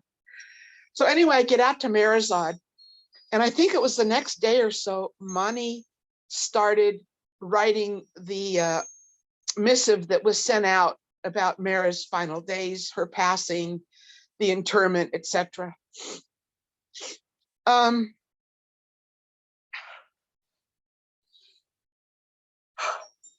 one of the things that I was asked to do, because Mani sat out at her desk in the little bungalow outside the main house. So she sat on her desk there, and she was sitting and writing, and there was no typewriter. You would write everything, you know, longhand. She wrote everything longhand, and I was asked to take, she loved Nescafe made with coffee, made with milk and a little bit of sugar in it.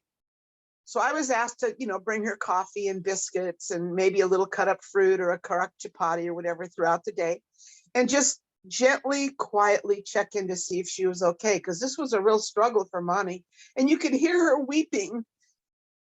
But it wasn't the kind of weeping that needed somebody to comfort her. It was the kind of weeping you have when there's so much gratitude in your heart for love and having certain people in your life and knowing that Meher Baba is God. So it was not the kind of weeping or sobbing or sound that you wanted to go be with somebody and comfort them. She didn't need any comfort from anybody, especially from me. I think I was, 29 years old or 28.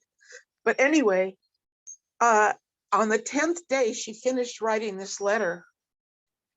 And I was bringing a cup of coffee, this Nescafe brew, to her at the same time that she was leaving the bungalow to tell everybody that she had finished writing the story of Mehera's last days and her passing. And so I saw her come to the door and exit the door of the bungalow, and she turned to close the door. So I had time to put the Nescafe on the little landing from the first floor where Baba's room was originally. So I dropped it there, and I met her halfway between the bungalow and the house, because I thought, okay, I'll just go walk with her the rest of the way up the steps. And as I met her halfway, I stood in front of her and I said, Jai Baba Mani, can I get you anything? Because I was thinking, you know, maybe she wanted something and I could just get it and she wouldn't have to come through the house. And she just collapsed into my arms.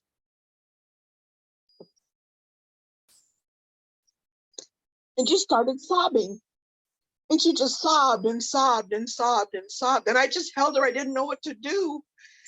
And I didn't know what to say. And I didn't want to say anything unless she said something first, because I learned that with Goher at night when we'd go stand and look at Seclusion Hill after brushing our teeth, that I never talked unless she spoke first. So I took a cue from that, because I didn't feel like she needed anything at that moment. And there was nothing I could say, because she'd been with her beloved. So what can I say that he hadn't already given her? But after, I don't know, a minute or so, a minute doesn't sound like a long time, but if you're counting out 30 seconds, that's a long time. But I think it was a minute, because I was soaking wet on my chest from her. And I remember I could feel her move. And Mani I was, at that time, I hadn't shrunk. And I'm 71 now, I'll be 72 in September. So I was still 6 feet tall. And Mani was what, 5'2", 5'3", I don't know how, she was small. So I basically enveloped her whole body, but I could feel her moving. And then as I looked down at the top of her head, she looked up at me and she said, and I want everybody to understand this, she wasn't questioning Baba's presence. she was just finished writing this tortuous story of Mehera's last days and what they all went through. And I'm sure it just finally hit her. She had finally closed out that chapter in writing. And now it was permeating everything within her that Mehera was really gone. And so she looked up at me and she said, "Oh, Vesta, he took Mehera from us. We're so happy for her, but will he be here for us? Will we feel him like we did when Mehera was here?" And I never once said she was questioning his presence. So I don't want anybody saying, "Oh, Monty questioned," but please don't do anything that I'm not saying here or anything that's not intended, because none of them ever questioned Baba's avatarhood or his presence or his grace or anything. But when she said that, all of a sudden, I can't believe what came out of my mouth was,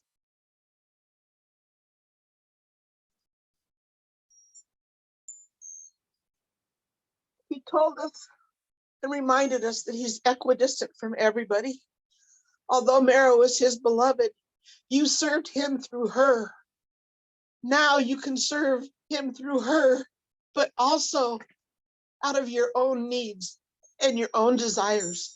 Because Baba's order to the women the night before he dropped his physical form was to keep Mehera's mood good and everything. So they devoted their entire lives to her happiness and her pleasure, her emotional balance, her mental quietude, and they didn't want to stress her because that was Baba's order. So now these women, it struck me how they took his orders so literal that they devoted their love for him to Mehera to keep her joy at a, I'm going to use a crude word because the chemotherapy in my brain, I'm losing words a lot, so I apologize for that. So it didn't mean that. Okay, Betty, where was I? I just lost my train. Help, Betty. But Pam, Betty, are you there? Yeah, I am. What was I saying before I tried to explain why I'm full of nonsense? You were saying what you had said to Mani. Yeah. Oh, right. I realized how these women just, and we all saw it.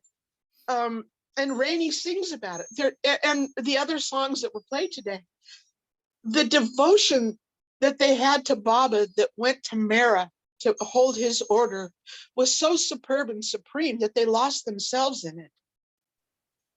And she just looked up at me and she said, "Oh, thank you." And she said, "I knew that." But it was so good for me to hear her ask a question, because you can ask questions even when your faith is unquestioning. Because even in the songs that are sung and the words that are written, some of it comes from how we question who Baba is in our life, who he was to so-and-so, how so-and-so loved him. So that's why talking with each other and having these Zoom meetings is so beautiful and wonderful, because all these memories can be brewed up and new memories can be created. And when people share their stories, it enhances our love for not only the person they're talking about, but for the beauty of being one of Baba's children and knowing it. So that's all I wanted to say. But also, I've got a funny story with Jack and Virginia Small too, if you want to end on something a little more lighthearted. And tell it. Do we have time, Betty, or does somebody else want to share something? We have quite a few. Just tell it. But Vesta, I want to know, how did you get back without a passport? No, is Oh, that a well, long story? No, Bao was up in Delhi doing trust work, and somebody from the trust sent a note out to Meherazad saying Vesta's got to come into town and she's got to register, as a foreigner visiting. And I went, oh my goodness. See, Betty, I'm a good girl. And also in honor of Rosalie, I'm trying to have a cleaner mouth. But And anyway, anyway, so I said, oh my goodness, I forgot. I got in, it's a long story, but you won't believe what happened at the Mumbai airport and how I got on the flight to Pune. But I don't have a passport and I don't have a visa. Well, Arnavas, I thought was going to absolutely fall on the floor. And she said, oh my goodness. She said, we've got to get a trunk call into Nariman and Franey, not Nariman, Rustam and Franey, who was Nariman's brother that lived in Bombay. And they knew a lot of the ministers and the foreign this and that because, you know, of their business and just their contacts. So they send a message in to Mani or Erich to make a trunk call and tell Rustam that he's got to figure out how to get me a passport and how to get me a visa. Because I came into the country illegally, and if they let the police here know, who knows what'll happen, because Adi's not here with his Johnny Walker Black Label to get things done. So anyway, Rustam said, don't say anything to the police. They don't know she's here. Just when she can come to Bombay, have her come, let me know. And she can stay with Hoshing and Havovi, and I'll take her to the minister and see what we can do. So anyway, he was able to talk to that minister and get me a passport from the US Embassy. I don't know how he did it. And also I don't know if they predated or I had to bring my ticket. I don't know what they did, but I got a visa, an entry visa for, I think it was 6 months, because they weren't sure how long I was going to stay. And I wasn't sure how long I was going to stay. So that's how I was able to leave India. Wow. But the funny story on a lighter note, and when I get into this is all written up to where I got to the railway tracks. You know, Robert Aarons has been helping me. And it's as detailed and written in the style that I write all my other stories, so that you get all the emotion of it and the conversations, because they were absolutely amazing what happened. But anyway, here's a fun story that's kind of lighthearted that shows how difficult it was to manipulate Mehera to get something done if she didn't want to do it or felt like what you were asking for wasn't exactly appropriate. And I'm not saying Jack Small and Virginia were inappropriate, but for some reason, this request of theirs was seen by Mehera as intrusive in a way, you know, because Jack Small, one of his fantasies was to have tea with Mehera and the women. That was, and that was just verboten. It was the women's tea, right? But because Jack Small was told he couldn't do it, he wanted to do it. So he was always trying some way. He'd come on the porch veranda and he'd send message in, oh, Jack Small's waiting for Mehera on the veranda, and we're in the middle of tea, right? So anyway, this is when my parents were here, and Rosalie was here at the same time when my parents were visiting. I think it was 76. But anyway, Yeah. it was Yeah. my mom's birthday is October 7th, and Jack Small's birthday is around the same time as my mom's. So Virginia and Jack Small had hacked up this plan that they ordered from the German bakery in Pune, sent on a paper taxi. I think it was whatever cake, I don't remember. But anyway, it was from the German bakery, and it said, "Happy birthday, Jack Small." And Virginia brought it in the morning on the bus and had given it into the kitchen and told the women who worked there to serve it at tea time. And they thought that she would for sure ask Jack to join tea.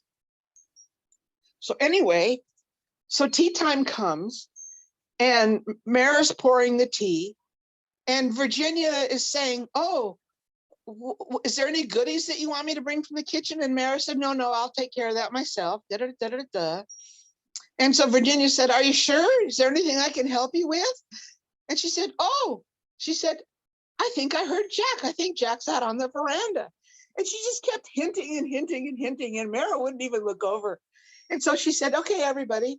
And she lifts up her tea and she says, Baba, we're having our tea and this and that. And my mom is sitting where Mani used to sit, directly across from Mehera. I'm sitting directly to my mom's left.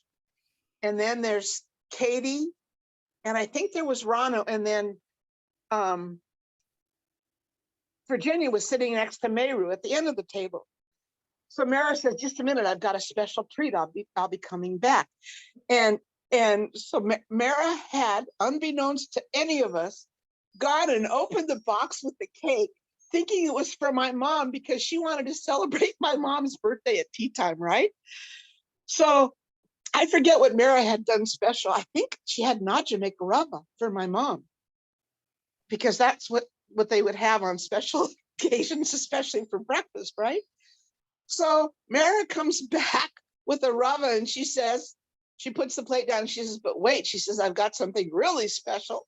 So she comes back, and what she had done with the cake is when she opened it and saw Jack Small, happy birthday, Jack Small, she took off the pink lettering and put it on a plate and made a long line of it, and then put Dinora, my mom's name, on the cake. Capital D-E, capital N-O-R-A. So she brings this cake out to the table and she puts it in front of Baba and she says, today is Denora's birthday. And she's here with Vesta and having tea with all of us at your table. And she said, we all want with you to sing happy birthday to Denora and this and that. And the look on Virginia's face was just like unreal. She couldn't believe that Mehera had done this. And so we had cakes, and I didn't know that that was supposed to be for Jack.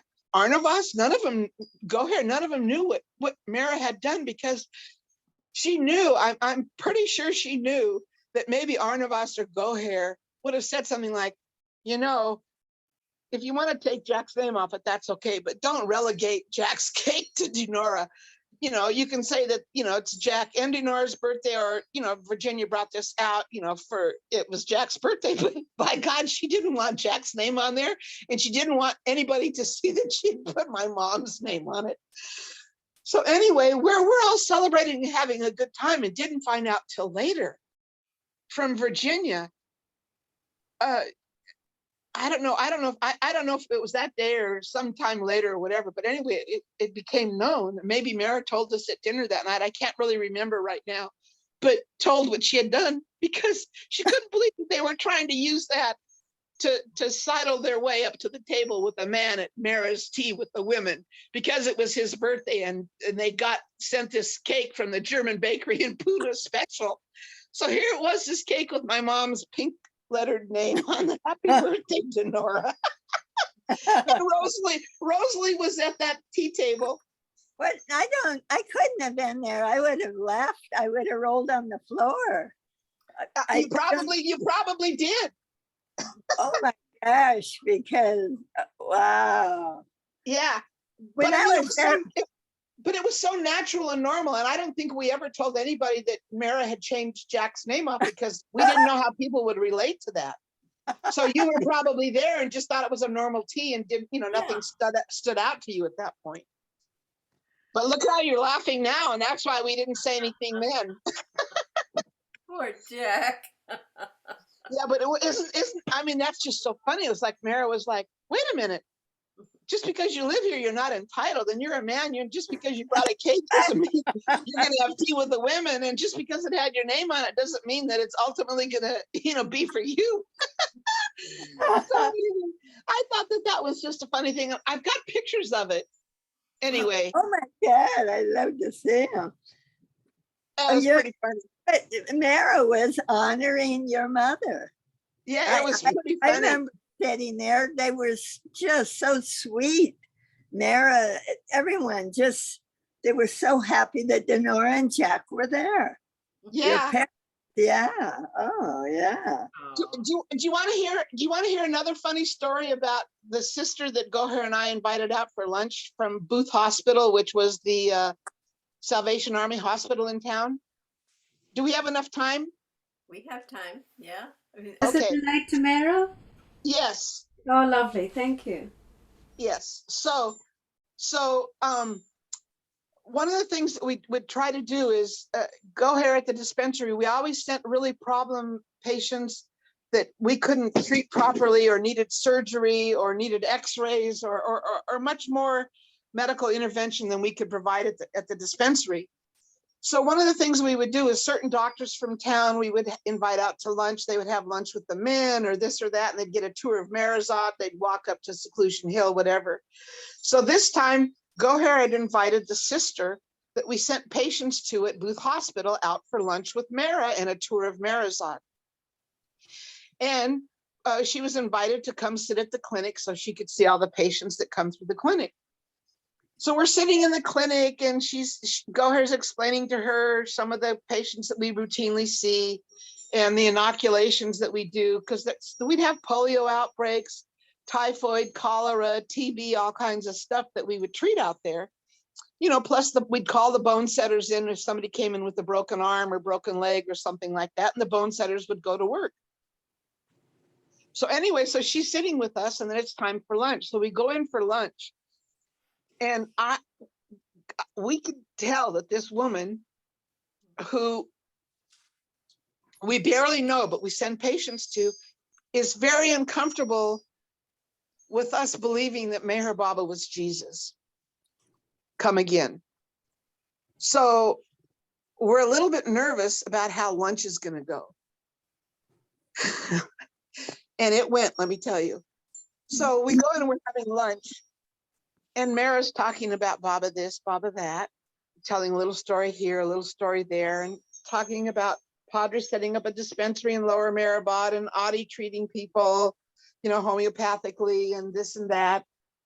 And this woman, this poor woman, was looking at all these pictures of Baba, you know, in the dining room. And when we walked through the sitting room, she was looking around. And I think she was uncomfortable. You know, it's like, she was just uncomfortable. And so then she was started talking about like defending Jesus as if if anything was being said to put down Jesus, which it wasn't. It was just enhancing how Jesus was an avatar. And a couple avatars came after him, and then now there's Meher Baba. So she starts talking about the miracles that Jesus produced, and Mehera just took that took a little umbrage at that and kind of pipes up and saying, you know, Baba didn't do miracles. He just didn't want people around him clapping their hands. He didn't want people clapping their hands all the time. What good was that? And then this woman would say something about, well, Jesus raised the dead. And Mehera would say something like, Jesus came to raise our dead hearts up in his love. I mean, she just countered. She just went point by point by point. I mean, it was, and Goher and I are looking at each other because we know what's about to come. Because we know when Mehera's getting a little fired up and somebody's like, not defying Baba, but just making, I don't know, saying something that Mehera felt was inappropriate and probably was inappropriate because she's having lunch at somebody's table as a guest in their house. And so there's just certain protocol. Either you keep your mouth shut or just nod yes and then go throw up later, you know, if you need to. But anyway, so then she starts off about the virgin birth, at which point Mehera put down whatever she was eating and stares right into my face and winks with her left eye so that the sister couldn't see. And she says, and mind you, I've never talked about intercourse or the sexual act to have children with Mehera. I've never heard anybody talk about that, nor have heard her ask. That was just something you didn't do. But Mehera knew that a man and woman had to be together to have a baby and that they should be married. That was kind of her innocence about that. But the physical aspect, I've never heard anybody talk about that to her and never heard her ask, you know, what do they do or anything like that. So she winks and she thinks she's just being so knowledgeable. And she pipes up and she says, well, you know, Baba explained that there was no such thing as the virgin birth, that Jesus's birth happened naturally. So with that, I thought Arnavas, Goher, and Katie were going to fall off their chairs. And Nadja, in true Nadja style, because now I'm remembering this so closely because I can see it in my head.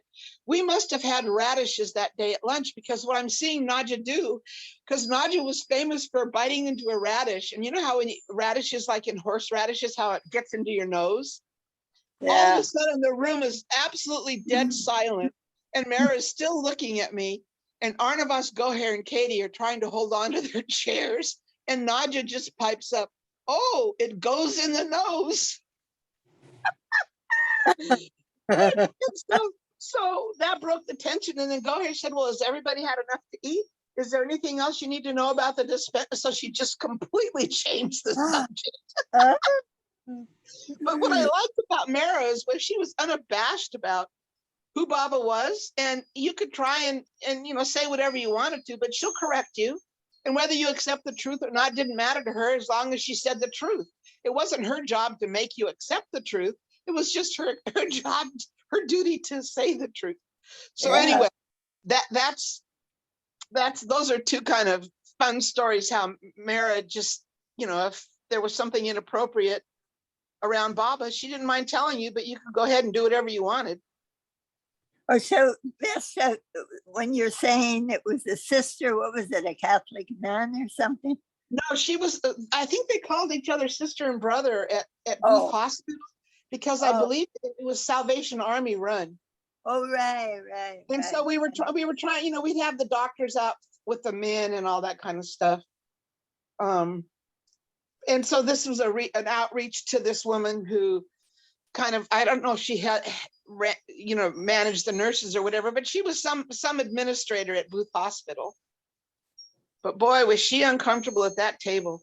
And then when she tried to get out of it, and it was like, who's better, Jesus or Baba? And Mara wasn't going to have anything of it because they were all one. They were all one, right? Yeah.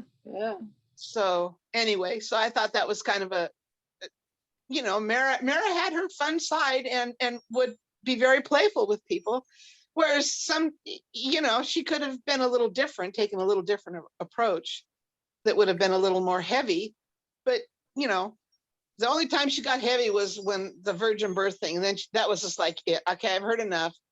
Baba explained there was no virgin birth. Jesus was born naturally, normally, just like a normal way you create a child. And that was just so shocking.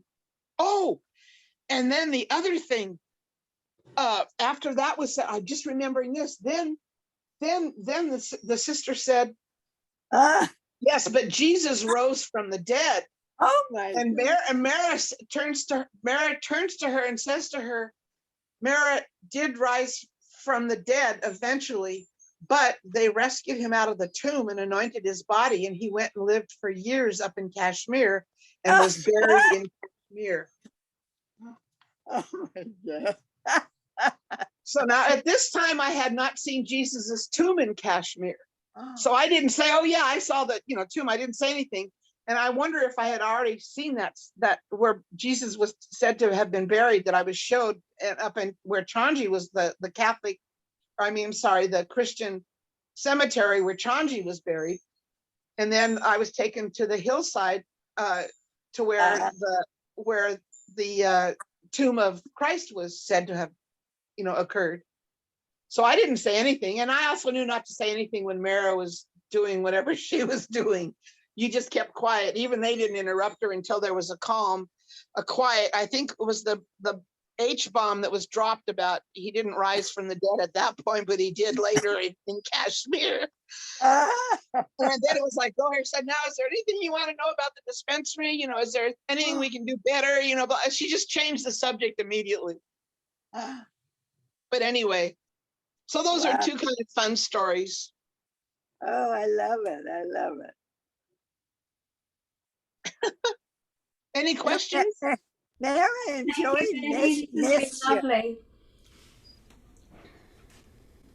Are you coming to Jeff's late night, which is kind of it's more focus on Mara? I mean, obviously there you've got more stories. Are you coming? This is Sunday night. I mean, you Vesta. Yeah. I mean, it would be great to have, chapter 2 or more continuation, is what. Well,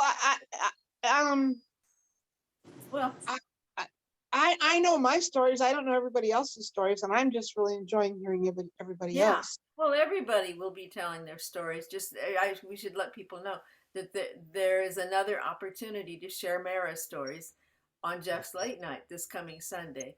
Well, let's see if there's time, because I waited today and asked you if there was time and you said there was. So Yeah. because I don't want to I don't want to interfere with other people. Yeah, right. Any questions? Any questions about that side of Mehera that you might have? I do remember hearing about a story with Mehera talking to a sister or somebody from the church, and all I remember is Mehera's response to her, which was, "And Meher Baba is God." I don't know if that was the same lady but she was responding to something that the sister had said. So That's probably what how it ended. It was like, Mehera just declared, Baba was God, and he was Rama, Krishna, Buddha, Muhammad. Well, we've gone on. This has been quite I knew it was going to be a great, what's the word, a finale. It's been a great, oh my gosh, almost 3 hours now. I think we should probably wrap it up. And thank you so much. It's been lovely. Now I'm gonna write my book too. Shall we have some silence and the prayer, beloved God prayer? Yeah, that'd be lovely. Okay, good. Beloved God, help us all to love you more and more and more and more and more and more. We become worthy of Till we you. become worthy of Union with you, Help us all help us all to hold fast wisdom to Baba's and Dhamma till the very end. Our Meher Baba ki Avatar Meher Baba ki Our jai. Meher Baba Avatar Meher Baba ki Meher jai. Baba beloved Avatar Baba Avatar Ki Meher Jai. Baba ki jai. Jai Bear. Wow. I want to say something about the prayer, please. Some silence for a moment till we stop recording. Thank you. I want to say this, Betty. Yeah, okay. Go ahead. About Mehera's last birthday. I was there, and the pandal caught fire and it burned off. So we were all exposed to the sun, thinking of that song. And now we are all in the open sun. And Mehera announced that it was the last birthday that she was going to celebrate, is how she put it. Right. Anyway, it's I think Mehera Chan told that same story, but it was a little hard to understand, right? Yeah, he did. Okay. Yeah. Yeah. Right. So now let's have a moment of Mehera silence. Chan did have a good story, but I couldn't. I knew it was somehow. I knew he was telling a good story, and I wasn't able to get it. All right. I don't know what. I couldn't understand him. Yeah. Well, he's a little low. Someone else was speaking. Jill. I couldn't hear Jill at all today. Jai Baba. Okay, I'm going to quit recording and we can talk a little after, but we'll. Best, we don't have that problem. Officially, the Jai Baba will, and we'll have made up for it.